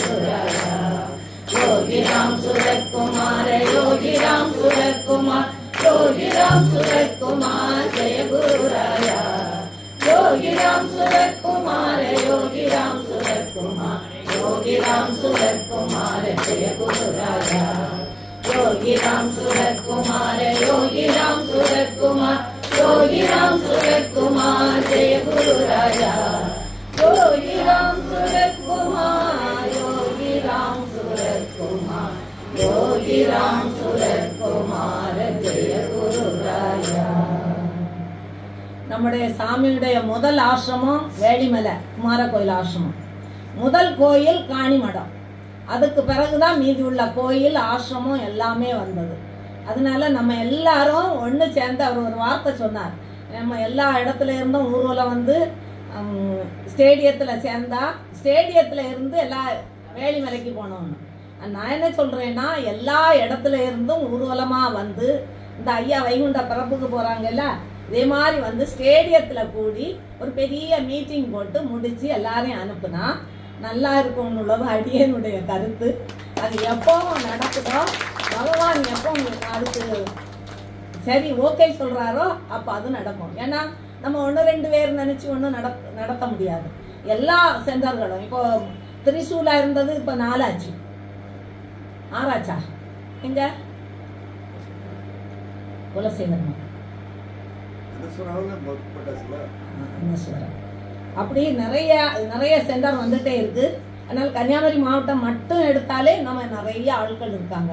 சாமி நாமம் சொல்லி எண்ணிக்கை அனுப்புறவங்களும் தாரவங்களுமே நிறைய உண்டு, டிவோட்டிஸ் எல்லாம். நீங்களும் நாமங்கள் சொல்லி எண்ணிக்கை கொடுங்க. மாசந்தோறும் ஒரு எவ்வளவு நாமம் சொன்னோம் அப்படின்னு இருந்தா நம்ம அங்க 1008 கோடி நாமத்துக்கு நம்ம நம்பரும் என்ன செய்யும், சாமிகிட்ட சேரும். அப்படி கேட்டுக்கொண்டு அடியனுக்கு வாய்ப்பளித்தமைக்கு நன்றி கூறி விடைபெறுகிறேன். நன்றி, வணக்கம். जय योगीराम सुरत्कुमार महाराज की जय.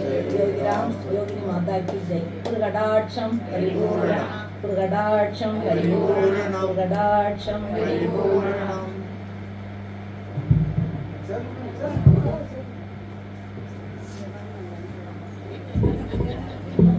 சிறப்புரை ஆற்றிய ராம்ஜி வேளிமலை ராம்ஜி ஆசிரமத்தின் தலைவர் அம்மா தங்கலட்சுமி அம்மா அவர்களுக்கு கோடி நன்றிகள். எங்கள் யோகிராம் சுரத்குமார் நாம பிரச்சார குடிலின் அனைத்து பக்தர்கள் சார்பாகவும் சாமியின் சார்பாகவும் அவர்களுக்கு கோடி நன்றிகள். யோகிராம் சுரத்குமார் யோகிராம் சுரத்குமார் யோகிராம் சுரத்குமார் ஜெயகுருராயா. எனது அன்பான எம்பெருமான் யோகி ராம் சுரத்குமாருடைய கருணை மழையில் நனைந்திருக்கக்கூடிய ஆசீர்வதிக்கப்பட்ட புண்ணிய ஆத்மாக்களே, உங்கள் அனைவருக்கும் எனது மதிய வணக்கம்.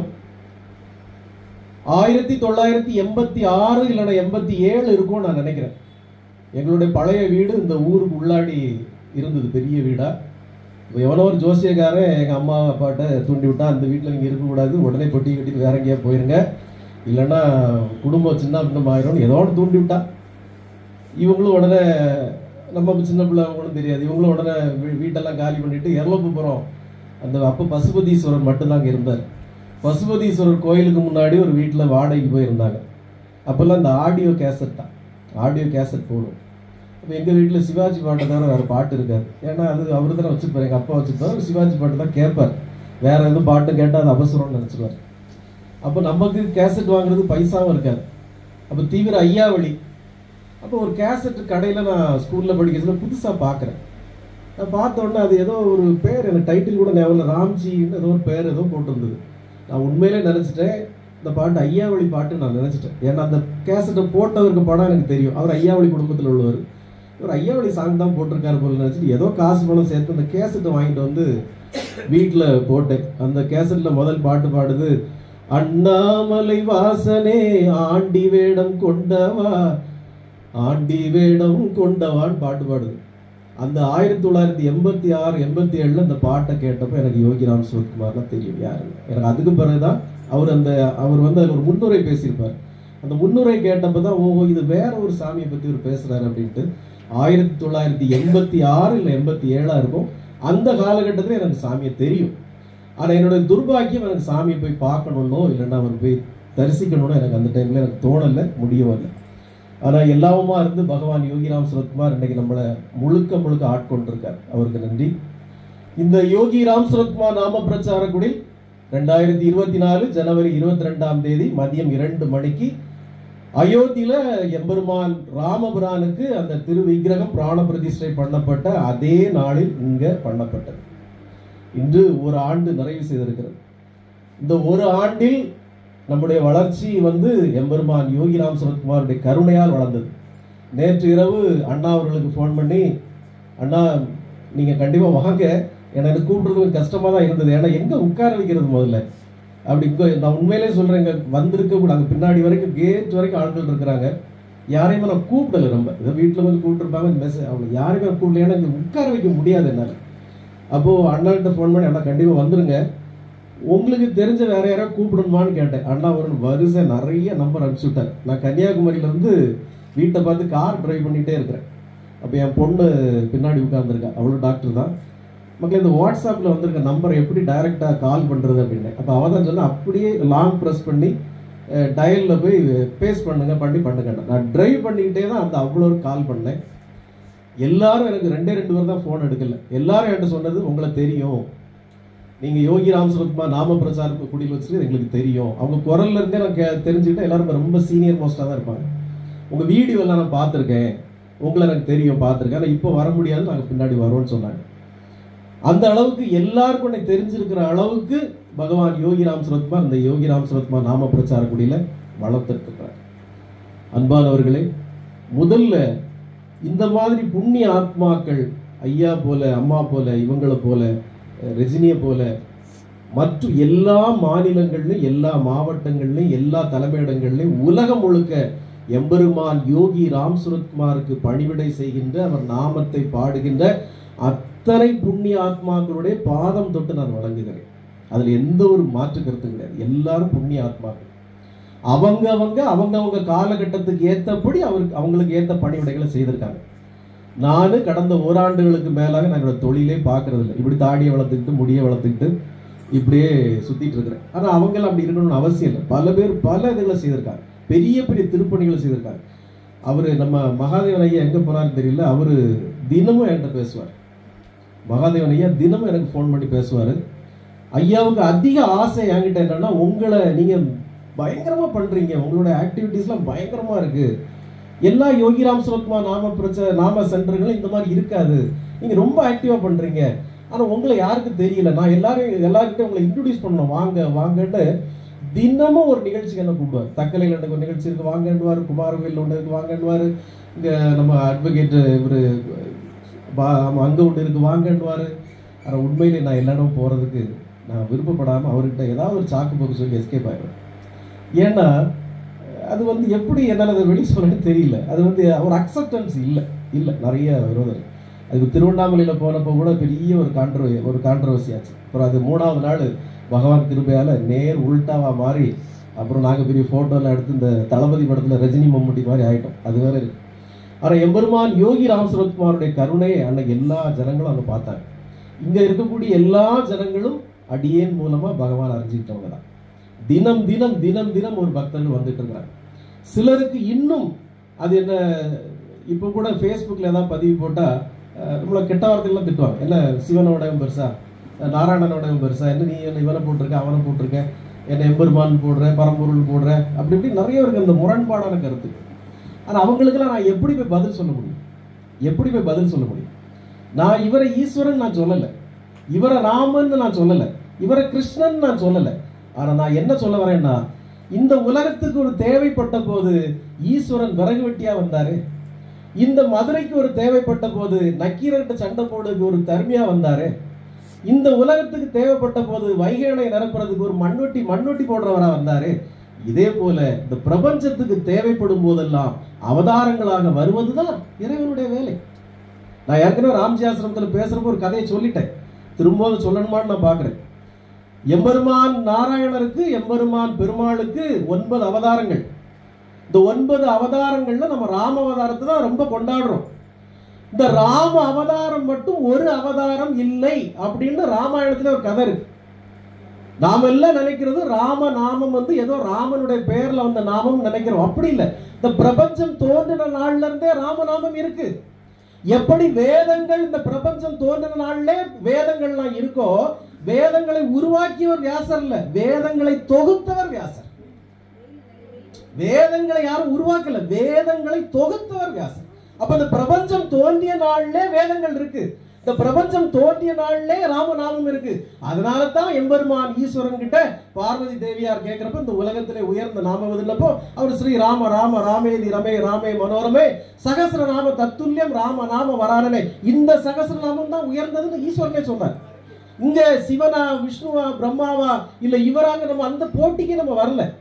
நாம என்ன சொல்றோம், இந்த பிரபஞ்சத்திற்கு எப்போதெல்லாம் தேவைப்படுகிறதோ அப்போதெல்லாம் அவதாரங்களாக வருவதுதான் இறைவனுடைய வேலை. அப்ப இந்த ராமாயணத்துல ஒரு இடத்துல ராமனுடைய காலம் முடிய போகுது, ராமனுடைய அவதாரம் முடிய போகுதுங்கிறப்போ வைகுண்டத்துல இருந்து கூப்பிடுறாங்க, ஐயா உங்க அவதாரம் முடிய போகுது, நீங்க வைகுண்டத்துக்கு வரலாம் அப்படின்னு. அப்ப ராமன் சொல்றாரு, ஆமா முடிய போகுது, நீங்க காலனை அனுப்பி வைங்க, நான் வந்துடுறேங்கிறார். ஏன்னா மனிதனாக பிறந்த எல்லாருக்கும் ஒரு rules and terms and condition இருக்கு. திடீர்னு சட்டை கலத்தி போட்டு போற மாதிரி போக முடியாது.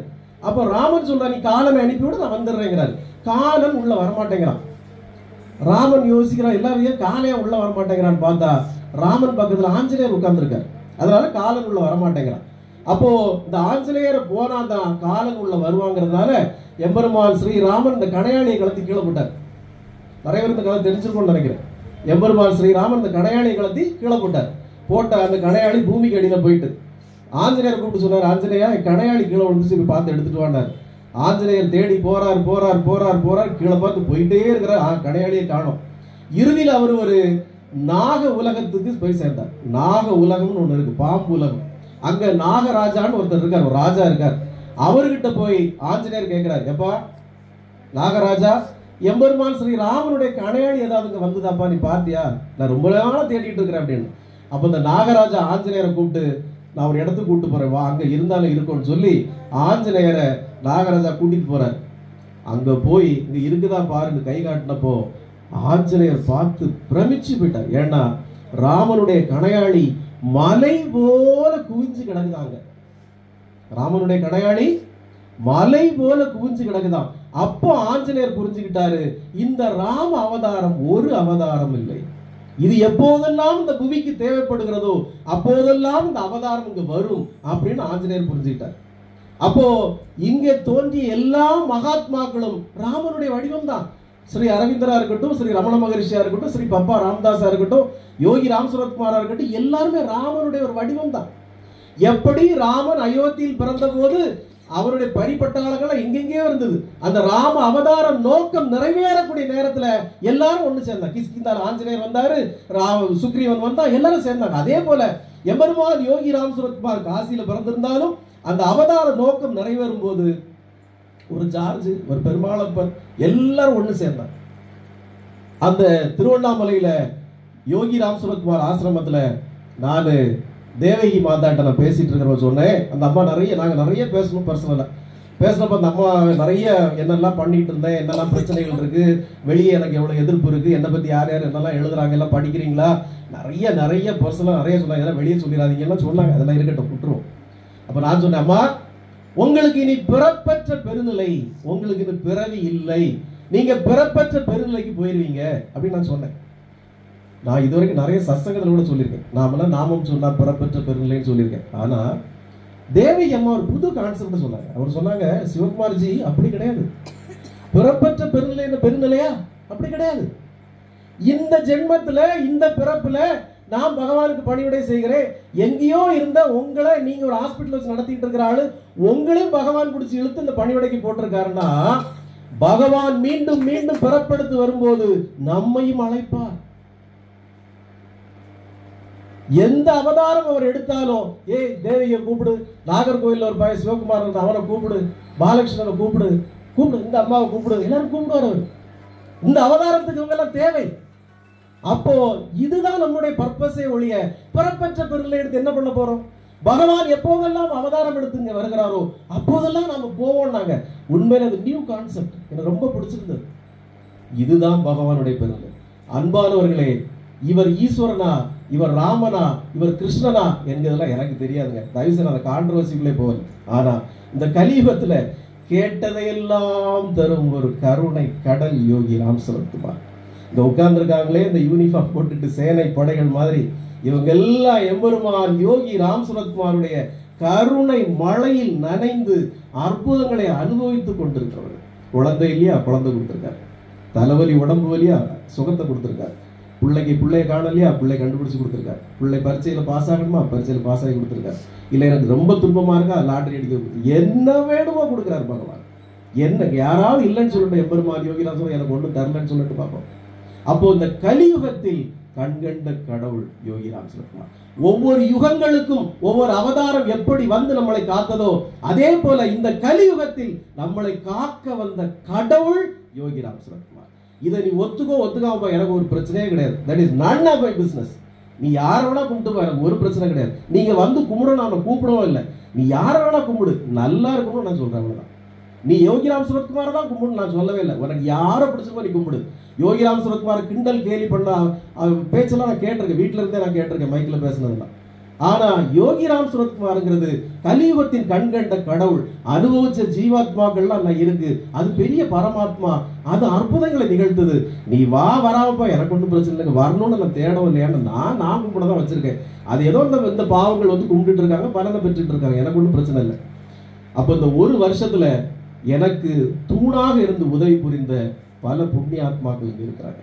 உண்மையிலே நான் சொன்னா எம்பெருமான் யோகிராம் சரத்குமாருடைய கருணை பரிபூர்ணமா இருக்கு. ஆனா அவருடைய பரிவார சேனைகளா இவங்க எல்லாம் இருந்து எனக்கு ரொம்ப உதவி பண்ணியிருக்காங்க.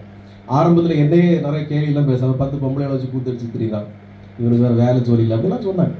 ஆனா பகவானுடைய கருணை இப்ப அவங்களோட வீட்டுக்காரங்க எல்லாம் வந்து ரொம்ப சாமிக்கு பணிவிடைகள் பண்ண ஆரம்பிச்சிட்டாங்க. நிறைய ஆண்கள், நடராஜனுக்கு நிறைய நிற்கிறாங்க.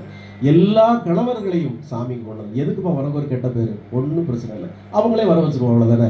இப்போ தினமும் எல்லாருடைய வீட்டுக்காரங்களும் இருக்காங்க. இப்போ அப்போ இதுதான் பகவான் யோகிராம் சரத்குமாருடைய கருணை. நான் சத்தியமா சொல்றேன், இதுல யாரையும் நான் கூப்பிட்டதே கிடையாது, வாங்கன்னு கூப்பிட்டதே கிடையாது, கோயிலுக்கு வாங்கன்னு கூப்பிட்டதே கிடையாது. நாம செய்யறது எம்பெருமான் யோகி ராம் சரத்குமாரை எனக்கு 86, 87 தெரியும்னாலும் கடந்த 3 ஆண்டுகளுக்கு முன்னாடி அவர் என்னை முழுமையாக ஆட்கொண்ட பிறகு நான் யாதொரு பிரதிபலனையும் எதிர்பாராமல் அவருடைய நாமத்தை மட்டுமே பரப்புரை செய்கிறேன். இந்த ஸ்பீக்கரையும் இந்த மைக்கையும் தூக்கி என் கார்ல போட்டுக்கிட்டு இங்க இருந்து சிவகாசி, ஸ்ரீவில்லிபுத்தூர், ராஜபாளையம் யாரு கூப்பிட்டாலும் பேச போய்வேன். ஒரு பைசா நீங்க யாரும் தர வேண்டாம், நான் வந்து பேசுவேன். ஒரு 10 ஆட்களை மட்டும் கூப்பிட்டு வச்சுக்கோங்க. அதுல டீ காஃபி கூட வேணா நான் வாங்கி கொடுத்துறேன். எல்லாரும் வந்து இருந்து கேட்டா போதும், 2.5 மணி நேரம் 3 மணி நேரம் பேசுவேன். ஒரு வாட்டி ஸ்ரீவில்லிபுத்தூர் நல்லா புரிஞ்சுக்கணும், சிவகாசியில சாமியோட அருள் பெற்றவங்க அவ்வளவு பெரிய கோடீஸ்வரங்க இருக்கிறாங்க. இன்னும் சாமியை பத்தி தெரியாதவங்க கோடி ஜனங்க இருக்கிறாங்க. இதே ஸ்ரீவில்லிபுத்தூர்ல ஒரு மீட்டிங் போட்ட இவர் தான் ரூம் எல்லாம் வாடகை எடுத்து கொடுத்தாரு, இவர் தான் காஃபி டீ எல்லாம் வாங்கி கொடுத்தாரு. ஒரு 25-30 ஜனங்க வந்தாங்க. 3 மணி நேரம் பேசினேன் சாமியை பத்தி. இதுதான் என்னுடைய பணி. எங்க யார் கூப்பிட்டாலும் பேச போவேன். 10 காசு வாங்குறது. ஏன்னா நான் காசு வாங்கினா மீண்டும் கூப்பிட மாட்டேன். காசு வாங்கினா ஏற்கனவே இருக்கவங்களுக்கு நமக்கு எந்த வித்தியாசம் இல்லாம போயிடும். ஏன்னா எனக்கு ஒரு நம்பிக்கை, இந்த யோகிராம் சரத்குமார்ங்கிறது கன்னியாகுமரி மாவட்டத்தில் 6 சென்டர் இருந்த பிறகுமே ஏன் இன்னும் பலருக்கு போய் சென்றடையலைன்னா இதுவும் ஒரு காரணமா இருக்குமோ அப்படிங்கிறது என்னோட. இங்க யார்கிட்டயுமே நம்ம எதையும் டொனேஷனாவோ காணிக்கவோ எதுவும் வாங்குறது இல்லை. ஆனா சில பேர் உதவி பண்றாங்க, சில பேர் இல்லைன்னா இந்த யோகிராம் சரத்குமார் நாம பிரச்சாரம் நடத்த முடியாது. மாசம் ஒரு 30,000 ரூபாய் செலவாகுது. ஏன்னா தினமும் 2 வேளை பூஜை, வாரந்தோறும் பாத பூஜை, வாரந்தோறும் அபிஷேகம் அதை நம்ம பண்றோம். அது யாரையும் நீங்க ஒரு 5000 ரூபாய் கெட்டுங்க பாத பூஜை பண்ணுங்க நம்ம சொல்றது இல்லை. வாரந்தோறும் சனிக்கிழமை தோறும் சரியாக 4 மணிக்கு எம்பெருமான் திருவடிகளுக்கு 18 திரவியங்களால பாத பூஜை செய்யப்படும். அவருடைய உற்சவ திருமேனிக்கு அபிஷேகம் செய்யப்படும். யாரெல்லாம் வந்து கலந்துக்கணுமோ கலந்துக்கோங்க. இங்க மாதவிடாய் ஒரு பிரச்சனை கிடையாது, மாமிசம் சாப்பிட்டுருக்கேன் ஒரு பிரச்சனை கிடையாது, மீன் சாப்பிட்டுட்டேன் அது பிரச்சனை கிடையாது, நான் குளிக்கல அது ஒரு பிரச்சனை கிடையாது. கடவுளுக்கும் பரமாத்மாவுக்கும் உங்கள் அழியக்கூடிய உடம்புக்கும் யாதொரு சம்பந்தமும் இல்லை. உங்கள் ஆன்மாவுக்கும் இறைவனுக்குமே சம்பந்தம். அதனால இதை ஒரு சாக்கு போக்கு காட்டி இங்க யாரும் வராம இருக்க கூடாது. பிச்சு கூட பிச்சுட்டு எனக்கு நான் மத்தியானம் பிரியாணி சாப்பிட்டேன், பிச்சு கூட வந்து உட்கார்ந்து இருக்கணும். இல்ல எனக்கு வசதி இல்லை, அது ஒரு பிரச்சனை வந்து உட்கார்ந்து. ஆனா ஆகம விதிகள் படி சாஸ்திர சம்பிரதாயங்கள் படி கட்டப்பட்ட கோயில் நீ போக வேண்டாம். அங்க நீ போகாத. சுசீந்திரத்துக்கோ நாராஜ கோயிலுக்கோ நீ போக வேண்டாம். அது ஆகம விதிப்படி இருக்கட்டு. எம்பெருமான் யோகி ராம சுரத்குமாருக்கு சாஸ்திரமும் கிடையாது, சம்பிரதாயம் கிடையாது. நீ பல்லு தேய்ச்சிருக்கியா தேய்க்கலையா பிரச்சனை இல்லை, நாமத்தை சொல்லு. குளிச்சிருக்கியா குளிக்கலையா நாமத்தை சொல்லு. நீ மாம்சம் சாப்பிட்டிருக்கியா பிரச்சனை, நாமத்தை சொல்லு. நீ சாமி சொல்லுவாரு உங்ககிட்ட இருக்க தீய பழக்கங்களை எதையுமே நீ விட வேண்டாம், எல்லாம் வச்சுக்கோ வச்சுக்கோ கூட வச்சுக்கோ, கூட என்னுடைய நாமத்தை சேர்த்துக்கோப்பார். இந்த நாமத்தை நீ சொல்லும் போது உனக்கு எது எதெல்லாம் வேண்டாததோ தன்னால விட்டு போயிடும். இங்க இந்த யோகி ராம சுரத்குமார் நாம பிரச்சார கோயில் குடியில் தயவு செய்து ஒரு கோவில் இல்லை, நான் சாமியாரும் இல்லை. அதான் அன்னைக்கு சொன்னேன், அவங்க எல்லாம் கேட்டிருப்பாங்க. இது ஒரு ஆன்மீக அறிவியல் மையம். பல ஆண்டுகளாக நம்மளை பக்தி என்கிற பேர்ல மூட நம்பிக்கைகளை மண்டையில புகுத்தி சாமியை நம்மளை பிரிச்சு ஒரு கிலோமீட்டர் தூரத்துல வச்சு சாமி உன்னை கண்ணை குத்திடுவோம், சாமியை காலை உடைச்சிருவோம்ங்கிறது பழக்கமே இங்க வேண்டாம். வீட்டுல விக்கிரகம் வைக்க கூடாது, வீட்டுல சாமி வைக்க கூடாது, வீட்டுல கும்பிடக்கூடாது, குளிக்காம சாமிகிட்ட போக கூடாது, நீ விக்கிரகத்தை தொடக்கூடாது. இந்த கான்செப்டே கிடையாது. நீ ஒரு நாள் பூஜை வைக்கலன்னா சாமியோ காலை உடைச்சிருமா? நீ ஒரு நாள் பொங்கச்சோறு பொங்கி வைக்கலாம் சாமியோ கண்ணை குத்திருமா? அதுக்காக சாமி வச்சிருக்கோம். சாமிங்கிற பேர்ல மூட பழக்க வழக்கத்தை தூக்கி குப்பையில போடியா. இறைவனும் நீயும் ஒன்று. இறைவன் நீ என்ன செய்தாலும் உன்னை ஏற்றுக்கொள்ளுவான். அதுதான் நம்முடைய கான்செப்ட். யாவருக்குமாம் இறைவருக்கு ஒரு பச்சிலை, யாவருக்குமாம் பசுவுக்கு ஒரு வாயுரை, யாவருக்குமாம் உண்ணும் போது ஒரு கைப்பிடி, யாவருக்குமாம் யாதொரு இன்னுரை தானேன்னா அவன். அதை விட்டுக்கிட்டு உன்னுடைய மூட பழக்கங்கள் எல்லாம் தூக்கி சாமின்னா ஏதோ ஒரு பெரிய விஷயம், அவர் நம்மளை கிட்ட மேல குத்திடுவார், அந்த கான்செப்ட் கிடையாது. சாமியும் எல்லோரும் ஒன்றா. இறைவனை உன்னுள் தேடு. அப்ப இறைவன் எப்போது நம்ம வசப்படுவான்னா நாமத்தையே சொல் போதும். அந்த கலியுகத்துல நீ வந்து குதிரை அஸ்வமேத யாகம் பண்ண வேண்டாம், காட்டுக்கு போக வேண்டாம், 40 வருஷம் போய் தவம் பண்ண வேண்டாம், குடும்பம் புள்ள குட்டியெல்லாம் தூக்கி ரோட்ல போட்டு நீ காட்டுக்கு போக வேண்டாம், பண்டாரமா போக வேண்டாம், முனிவனா போக வேண்டாம், சாமியாரா போக வேண்டாம், குடும்பத்தோட இரு, குடும்பத்தை பாரு, நாமத்தை மட்டும் சொல். இந்த கான்செப்ட் வேற யாரு தருவா நமக்கு? இந்த கான்செப்ட் வேற யாரு தருவா? இந்த உலகத்தில் உள்ள அத்தனை கெட்ட பழக்கத்துக்கும் அடிமையா இருந்தவன் தான் அடியேன் தான். எந்த பழக்கத்தையும் நான் விடணும்னு நினைச்சதே இல்லை. எப்போது எம்பெருமான் யோகி ராம சுரத்குமார் அடியனை ஆட்கொண்டாரோ அந்த கணம் என்கிட்ட இருந்து எல்லா பழக்கமும் தன்னாலே போயிட்டு. இப்ப நான் தைரியமா உங்களுக்கு உபதேசம் பண்ண முடியாதால. ஏன்னா நீங்க முன்னாடி உட்கார்ந்து 18,000 ரூபாய் ஸ்காட்ச் குடிச்சா கூட எனக்கு நாக்கில் தண்ணி வராது. இல்ல மூளைக்கறி அந்த கறி இந்த கறி குடல் கறின்னு தின்னா கூட எனக்கு நாக்கில் தண்ணி வராது. சாப்பிட்டு போ, ஒன்றும் பிரச்சனை இல்லைன்னு. அப்போ இப்போ நான் உங்களுக்கு உபதேசம் பண்ணது தகுதியான நான் நினைக்கிறேன். அன்பானவர்களே, உங்களுடைய பொன்னான பொழுதை நான் வீணடிக்க விரும்பவில்லை. இனி மதிய பூஜை இருக்கு, 2 மணி ஆக போகுது. இந்த நேரத்தில் இந்த 1 வருடம் கம்ப்ளீஷன்ல நான் ஒரு சின்ன காரியம் பண்ண நினைக்கிறேன். எனக்கு இத்தனை ஆண்டுகளாக எனக்கு உதவியாக இருந்து, இந்த 1 ஆண்டாக எனக்கு எல்லாமாக இருந்து இவங்களெல்லாம் பிரெயின் வாஷ் பண்றதுக்கு நிறைய ஆண்டு. போகாத போகாத அங்க போகாத புரியாத, அவன் யாரு தெரியுமா? என்ன இருந்தாலும் அவர் எங்களுக்கு குருதான்னு சொல்லி நம்பிக்கையோடு இந்த 1 வருடமாக என்னோடு இறைவனுக்கு அருட்பணி செய்து இந்த சகோதரிகள் எல்லாம் கௌரவிக்கணும்னு நான் ஆசைப்படுறேன். வேற ஒன்றும் கொடுத்துட முடியாது. நம்மளால பொண்ணை கொடுக்க முடியுமா, பொருளை கொடுக்க முடியுமா? பகவான்கிட்ட இருந்து அவருடைய கருணையை தான் வாங்கி கொடுக்க முடியும். இருந்தாலும் இந்த இத்தனை பேர் கூட்டத்தில் அவங்க எல்லாரையும் நான் கௌரவிக்கணும்னு ஆசைப்படுறேன். இங்கே நம்ம யோகி ராம சுரத்குமார் நாம பிரச்சார குடிலுக்கு தொடர்ச்சியாக வந்து பகவானை சேவகம் செய்கிற அத்தனை பேரை நான் கௌரவிக்கணும்னு ஆசைப்படுறேன். அது நம்ம தங்கலட்சுமி அம்மா கையால் நடந்தா இன்னும் அவங்களுக்கு சிறப்பு சேர்க்கும், இன்னும் பகவான் மீது அவங்களுக்கு பக்தி பெருகும், இன்னும் பகவானுக்கு பணிவிடை செய்யணும் அவங்க நினைப்பாங்க. இவர் ஏதோ குருன்னு இருந்துட்டு இவர் தான் பேரை வாங்கிட்டு இருக்கிறாரு, நம்மளெல்லாம் சும்மா கீழே வச்சிருக்காரு அவங்க நினைக்கக்கூடாது. நீங்களும் மேலே வரணும், உங்களையும் கௌரவிக்கணுங்கிறதா என்னோட ஆசை. அதனால முதலாவதாக என்னுடைய மாமா மதுசூதன் அவர்களை கௌரவிக்க திரு கோபி ஐயா அவர்களை கேட்டு துண்டு எடுங்கம்மா, எடுங்க எடுங்க, டக்குனு எடுங்க. சேனை எழு, இப்பதான் உங்களை பத்தி பெருசா சொல்லிட்டு இருக்கேன்.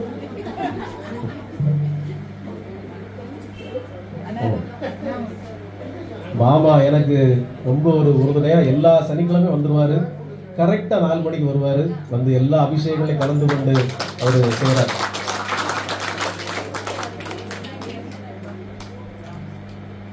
ரொம்ப நன்றி.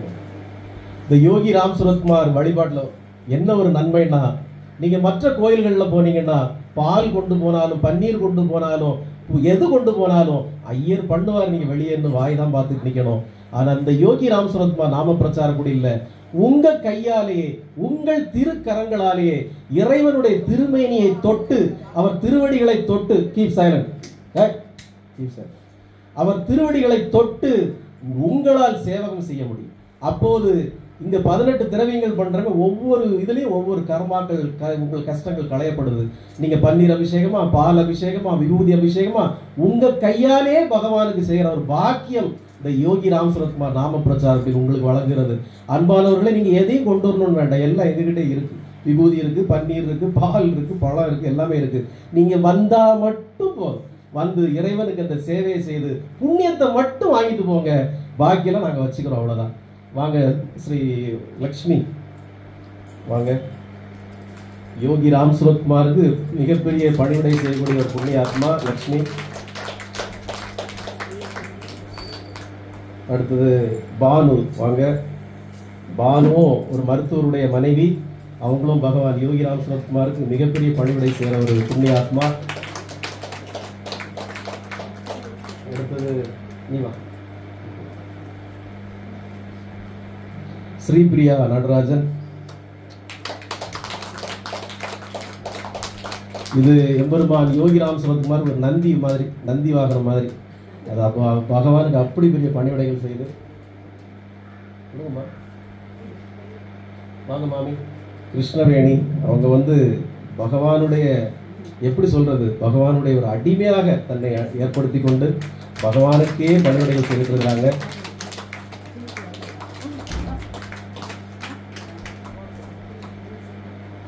விஜயா மதி வாங்க.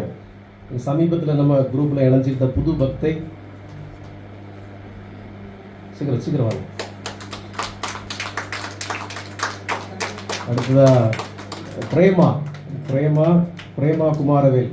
சமீபத்தில் புதிதாக பகவானை அறிந்து இவ்வளவு நாள் இந்த பிரச்சனைகள் எல்லாம் விடுபட்டு இப்போ ஒரு சந்தோஷமா மகிழ்ச்சியான ஒரு வாழ்க்கையை அனுபவிச்சுட்டு இருக்கிறாங்க பிரேமா.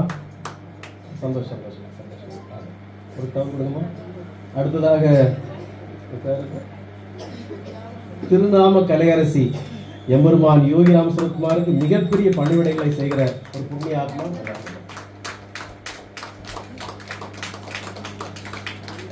அடுத்தது கண்மணி, அவங்களும் பகவானுக்கு நான் இல்லாத வேலைகள் அவங்க தான் பூஜை வைக்கிறாங்க. பாவம் பகவான். வாங்க வாங்க.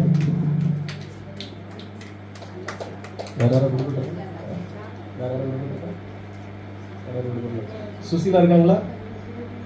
சுசிலா இருக்காங்களா? சுசிலா இல்லையா? இல்லையா? அப்புறம் டாக்டர் ஷீபா. டாக்டர் ஷீபா அவங்க பகவானுடைய மிகப்பெரிய பக்தை. பகவானுடைய மிகப்பெரிய பக்தை. அவங்க எந்த ஒரு எதிர்பார்ப்பு இல்லாம பகவானே கதின்னு வந்து சரணாகதி அடைஞ்சிருக்கிறாங்க டாக்டர் ஷீபா.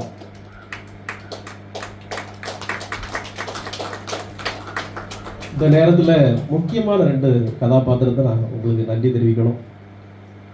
ஒன்று வந்து டாக்டர் ரின்சி.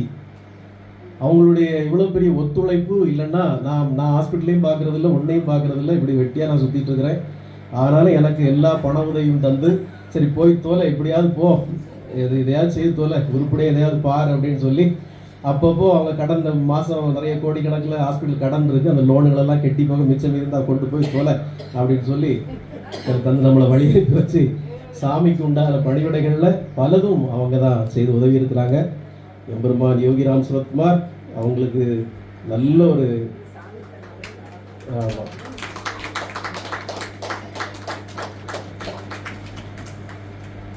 அடுத்தது என்னுடைய ஆருயிர் நண்பர் சுப்ரா. இவர் இல்லைன்னா எனக்கு உண்மையில நான் சொல்றேன், இந்த எம்பெருமான் யோகி ராம் சரத்குமார் நான் இந்த அளவுக்கு வெளியே கொண்டு வந்திருக்க முடியாது. எனக்கு எல்லா மாதிரி இருந்து உதவுவார். உண்மையிலே நான் சொல்றேன், நான் எங்க போனோம்னாலும் எந்த இடத்துக்கு போனாலும் உடனே சுப்ராம் எனக்கு அந்த இடம் போனோம்னா உடனே வாங்க சாமின்னு சொல்லி கூட்டிட்டு போயிடுவாரு. அவர் வெளிப்படையா சொல்லணும்னா அவர் யோகி ராம் சரத்குமாரை நான் தான் அவர் பார்த்துட்டு இருக்கார். இவர் தான் யோகி ராம் சரத்குமார் பார்க்குறாரு. அவருடைய வீட்டில், அவருடைய அலுவலகத்தில், அவருடைய இன்னொரு வீட்டில் என்னுடைய படத்தை தான் பெருசாக வச்சிருக்காரு.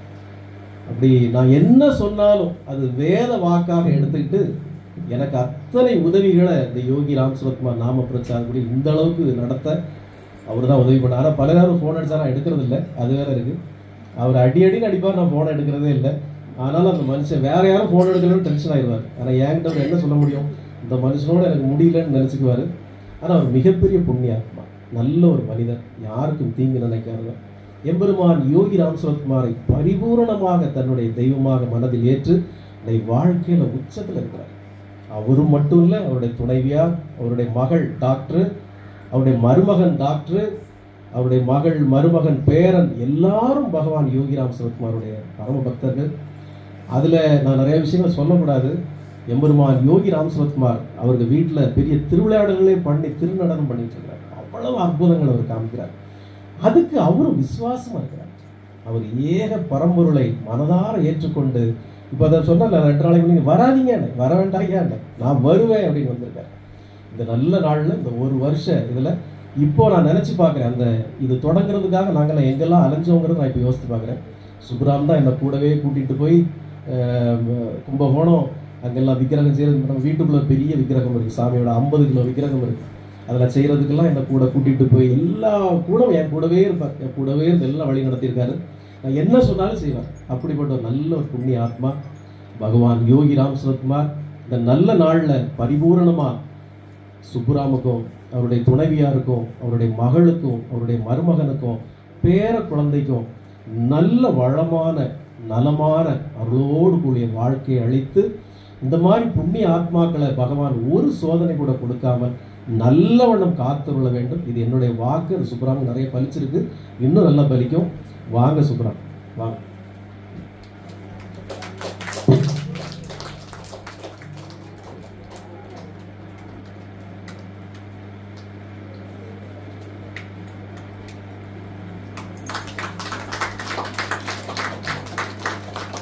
இன்னொரு பகவான் யோகி ராம் சரத்குமாருடைய நாம பிரச்சார குடியில் ஒரு மிகப்பெரிய பக்தை.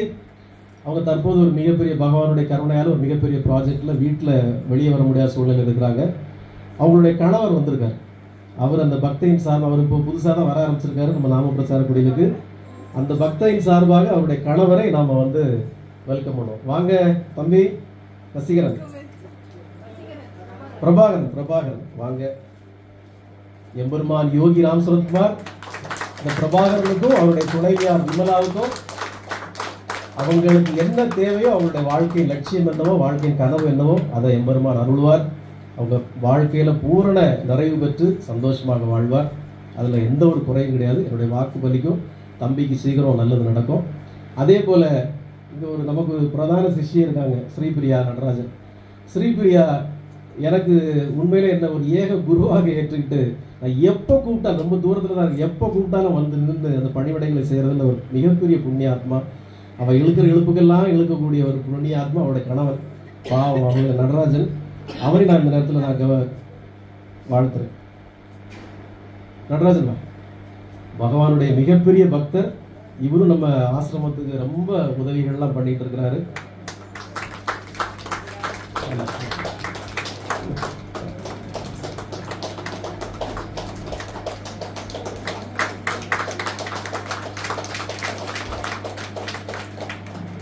அன்பானவர்களே, இன்னும் ஒருத்தரை நான் வாழ்த்த ஆசைப்படுறேன்.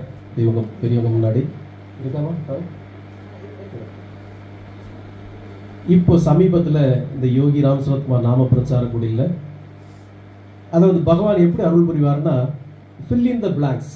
எங்கேயாவது ஒரு கேப் உருவாயிட்டுனா அந்த கேப்பில் உடனே ஒரு ஒரு இதை நிரப்பி அந்த இடத்த ஃபில் பண்ணிடுவார்.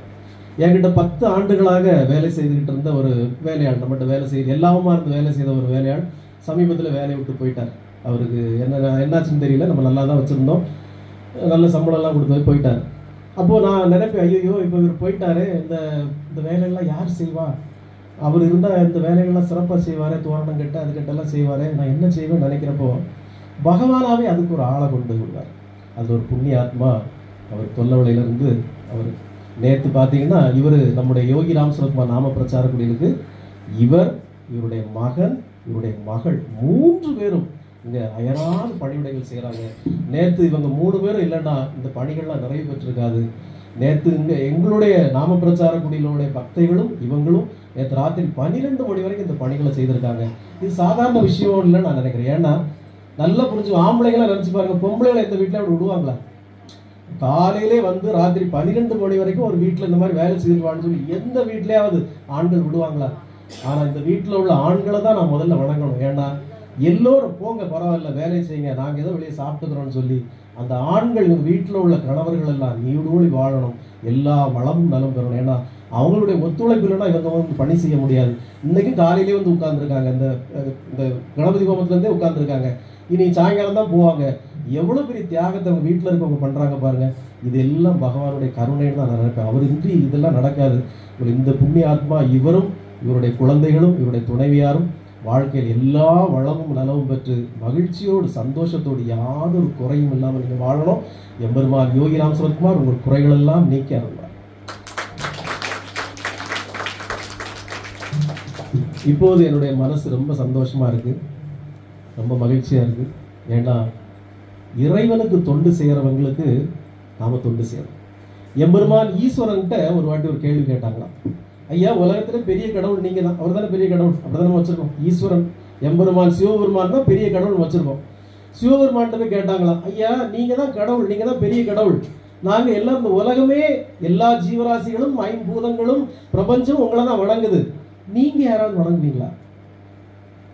நீங்க பெரிய கடவுள் இல்லையா, நீங்க யாராவது கும்பிடுவீங்களா அப்படின்னு கேட்டப்போ சிவபெருமான் சொன்ன, ஆமா நான் வணங்குவேன் அப்படின்னு சொன்னப்போ, யாரை வணங்குவீங்கன்னா சிவன் அடியார்களே, இறை தொண்டு செய்கிற அடியார்களை நான் வணங்குவேன் அப்படின்னு சொன்னார். அப்ப இந்த நிறைந்த இடத்துல இந்த அடியார்களை, இறைவனுக்கு பாத சேவை செய்கிற பூஜை செய்கிற இந்த அடியார்களை நான் இப்போது கௌரவித்ததன் மூலமாக எம்பெருமான் யோகி ராம் சரத்குமார் நல்ல கருணை, ஒரு முகத்தை பாருங்க, சிரிச்சுட்டு அப்படி உட்கார்ந்துருக்கார். ஏக கருணையாக, கருணை கடலாக அப்படி மகிழ்ச்சியோடு உட்கார்ந்துருப்பார். ஒரு சின்ன சம்பவத்தை மட்டும் நான் சொல்லி இதை முடிச்சுக்கிறேன். எம்பெருமான் யோகி ராம் சரத்குமார் இந்த நாம பிரச்சார குடியில் எவ்வளவு கருணையோட ஜீவனோட இருக்காருன்னு நான் சொல்றேன். பொதுவாக நம்ம யோகி ராம் சரத்குமார் நாம பிரச்சார குடியில் சித்திரம் ஒன்று தான் கை நீட்டம் கொடுப்போம். ஏதோ நம்முடைய கை நீட்டம் கொஞ்சம் நல்லா இருக்கு, அங்கே கூட ஒரு புண்ணியாத்மா நிற்கிது, நம்மளோட கை நீட்டம் வாங்கி நல்லானவங்க எல்லாம் கொஞ்சம் நிற்கிறாங்க இருக்கிறாங்க. அப்போ அதெல்லாம் கை நீட்டம் கொடுப்போம் எல்லாருக்கும். யார் பிறந்த நாள் வந்தாலும் ஒரு புது கரன்சியை கொடுத்து வாழ்த்து சொல்ல நம்ம பழக்கம். அப்போ இதில் ஒரு பக்தை வந்து என்கிட்ட, குருஜி ஜனவரி 1 எனக்கு கை நீட்டம் வேணும் அப்படின்னாங்க. நம்ம இப்போ ஜனவரி 1 கை நீட்டம் கொடுக்குற பழக்கம் இல்லையே அப்படின்னு நான் விட்டுட்டேன் இதை அப்படின்ட்டு. வீட்டில் சொன்னால் அந்த பிள்ளை வர வேண்டாம்னு சொல்லிடு, ஜனவரி 1 நம்ம கை நீட்டம் கொடுக்குற பழக்கம் கிடையாது, அது நம்ம புத்தாண்டு கிடையாது, சித்திரை 1 நம்ம புத்தாண்டுன்னு சொன்னேன். வீட்டில் சொன்னால் வந்தால் வந்துட்டு போகிறப்ப அவளுக்கு மட்டும் கொடுத்து விடுங்க அப்படின்னாங்க. அப்போ ஜனவரி 1 காலையில் யாருமே இங்கே வர மாதிரி ஐடியா இல்லை. ஆனால் எல்லாரும் அன்னைக்கு ஹாலிடே, உள்ள நாள் பூரா அங்கே வந்து பணிவிடை செய்யுங்கன்னு சொல்கிறோம். ஒரு லீவு நாளில் வீட்டில் மாப்பிள்ளைக்கு பிள்ளைகள் பணிவிடை செய்யணும், நான் யாரையும் டிஸ்டர்ப் பண்ணலை, கூப்பிடலை. நான் இந்த பிள்ளை ஒரு 9 மணிக்கு வரும், நம்ம வந்து ஒரு கை நீட்டத்தை கொடுத்து விட்டுலாம். ஏன்னா எங்களுக்கு 6 மணிக்கு பூஜை, காலையில் சாயங்காலம் 6 மணிக்கு பூஜை. அப்போ அந்த குழந்தை கேட்டது, சாமி குருஜி நான் எப்போ வரலான்னு, 9 மணிக்கு மேலே வாமா எல்லாரும் டிஃபன்லாம் கொடுத்துட்டு மெதுவாக வா, ஒன்றும் அவசரம் இல்லைன்னு. அன்னைக்கு 6 மணிக்கு நாங்கள் பூஜை வைக்க நானும் முயற்சி பண்ணுறேன், பூஜை நடக்க மாட்டேங்குது. பூஜை தள்ளி தள்ளி தள்ளி தள்ளி போகுது. திடீர்னு ஒரு பக்தை வந்து நான் வந்து அவல் கொண்டு வந்திருக்கேன், என்னோட ஒய்ஃப் சொல்ல நான் கிண்டிட்டு வந்துடுறேன், நியூ இயராக இருக்குல்ல அவல் கிண்டி வச்சிடலாம் சாமி, போகிறாங்க. அது ஒரு 20 நிமிஷம் போகுது. எப்போ மழை வர மாதிரி நான் போய் ஒரு முக்கியமான கேரக்டர் விடுபட்டு வருது. அப்போது நான் போய் இது கோலம் போட்டு வந்துடுறேன். இப்படியே இந்த அவருக்கான பூஜை தள்ளி தள்ளி போயிட்டே இருக்கு. எனக்கு எப்பவுமே ஒரு விஷயம் உண்டு, எவனுக்காகவும் இறைவனுக்கான பூஜை தள்ளி வைக்கக்கூடாது. அவன் வருவான், இவன் வருவான், அவன் வந்தாதான் பூஜை வைக்கணும், இவன் வந்தாதான் பூஜை வைக்கணும், அவன் வர வரைக்கும் பூஜை தள்ளி வைக்கணும்னு சொன்ன கோயில்கள்லாம் உடச்சு நொறுக்கி போச்சு. ஒரு கோயில் நடக்கல. இவன் வந்தாதான் பூஜை வைக்கணும், அவன் வந்தாதான் பூஜை வைக்கணும், சாமியை எவனுக்கோ ஒருத்தனுக்கு வேண்டி காத்து வைக்கிற பழக்கம் கோயில்கள் ஒரு நாள் உருப்படாது. அப்போ இறைவனுக்கான சேவை கரெக்டான நேரத்தில் நடக்கணும். வரவன் வராதவன் போறான் அப்படின்னு நான் நினைக்கிறான். அன்னைக்கு என்னவோ பூஜை நடக்கவே மாட்டேன், தள்ளி தள்ளி தள்ளி போகுது. என்னது அன்பானவர்களை நம்பவே மாட்டீங்க. கரெக்டா 7 மணிக்கு இந்த புண்ணிய ஆத்மாக்கள் அவ்வளவு வந்து அசம்பிள் ஆயிருக்கு. இந்த புண்ணிய ஆத்மாக்கள் அவ்வளவு யாரும் கூப்பிடல, யாரும் வரேன்னு சொல்லல, எல்லாரும் வந்து உட்கார்ந்துருக்காங்க. அன்னைக்கு எல்லாருக்கும் கணிசமான கை நீட்டம். பகவான் யோகி ராம் சரத்குமார், எப்பா ஏ தம்பி எங்க பூஜை வச்சுட்டு ஓட போறேன், என் குழந்தைகள்லாம் வருதுப்பா, உட்கார்ந்து கை நீட்டம் கொடுத்துட்டு போன்னு சொல்லி என்னுடைய பூஜையை தள்ளி வச்சு கரெக்டா 7 மணிக்கு அத்தனை பேரும் வந்து என்கிட்ட கை நீட்டம் வாங்கிட்டு போறாங்க. இதுதான் அவருடைய காரணம். அவருக்கு பக்தர்களை ரொம்ப பிடிக்கும். இவங்களை சில நாள் ரொம்ப திட்டுவேன், கோவத்துல கூட பானையெல்லாம் கூட பறக்கும், பால் பானையெல்லாம் கூட பறக்கும். அன்னைக்கு உடனே நமக்கு ஏதாவது தண்டனை தந்து அவங்க சைடில் சேர்ந்துக்குவார். ஏன் அந்த பிள்ளைகளை இப்படி திட்டுறேன் அப்படின்னு. அப்படி ஏக கருணை கடல் எம்பெருமான் யோகி ராம் சரத்குமார். நம்ம முன்னாடி நின்று ஒருத்தர் ஹெல்ப் பண்ணா எப்படி இருக்கும்? நம்ம ஒருத்தர் ஒரு உதவிக்கு போறோம், அவர் ஏன்பா கவலைப்படுறதா பிடிச்சி எடுத்துக்கோ அப்படின்னு. அப்படிப்பட்ட ஏக தெய்வம் எம்பெருமான் யோகி ராம் சரத்குமார். யார் யாருக்கு விதி இருக்கோ, யார் யாருக்கு கர்மா இருக்கோ, யார் யாருக்கு பலன் இருக்கோ, அவங்க தான் எம்பெருமான் யோகி ராம் சரத்குமாரை வழிபட முடியும். யார் யாருக்கு அந்த பலன் பாக்கியம் இருக்கோ அவர்கள் தான் அவரை வந்து பார்க்க முடியும். யோகி ராம் சரத்குமார் வழிபாடு மட்டும் நீங்கள் தேர்ந்தெடுப்பதில்லை, அவர் உங்களை தேர்ந்தெடுப்பது. ஆகவே அந்த பாக்கியம் உள்ளவங்க வாங்க, பாக்கியம் இல்லாதவங்க ஒன்றும் பிரச்சனை இல்லை, பாக்கியம் ஒரு நாள் வரும், நம்பிக்கையோடு இருக்கும். யோகி ராம் சரத்குமார், யோகி ராம் சரத்குமார், யோகி ராம் சரத்குமார். ஜெயகுருராயா. உங்கள் அனைவருக்கும் அந்த பாப்பா ஒன்று முக்கியமான பக்தை விடுபட்டுட்டாங்க, அவங்க வந்துட்டாங்க, நல்ல வேலை. டக்குன்னு எடுங்க, அவங்களுக்கு கௌரவிச்சிருவோம். இந்த அன்பானவர்களே, இந்த ஒரு நல்ல நாள்ல என்னுடைய அழைப்பு இல்லாமல் கூட எல்லோரும் வந்திருந்து பகவான் யோகி ராம் சரத்குமாருடைய அருளை பெற்றதற்கு நாம் பாக்கியம் பெற்றோம். நீங்கள்லாம் வந்து எம்பெருமான் யோகி ராம் சரத்குமாரை வணங்கி அவருடைய புண்ணியத்தை பெற்றதற்கு நான் பாக்கியம் செய்திருக்கேன். உங்கள் எல்லோருக்கும் நான் நன்றி சொல்றேன். உங்கள் எல்லோருக்கும் நான் வந்து நன்றி கடன் பட்டிருக்கேன். பாமா லதா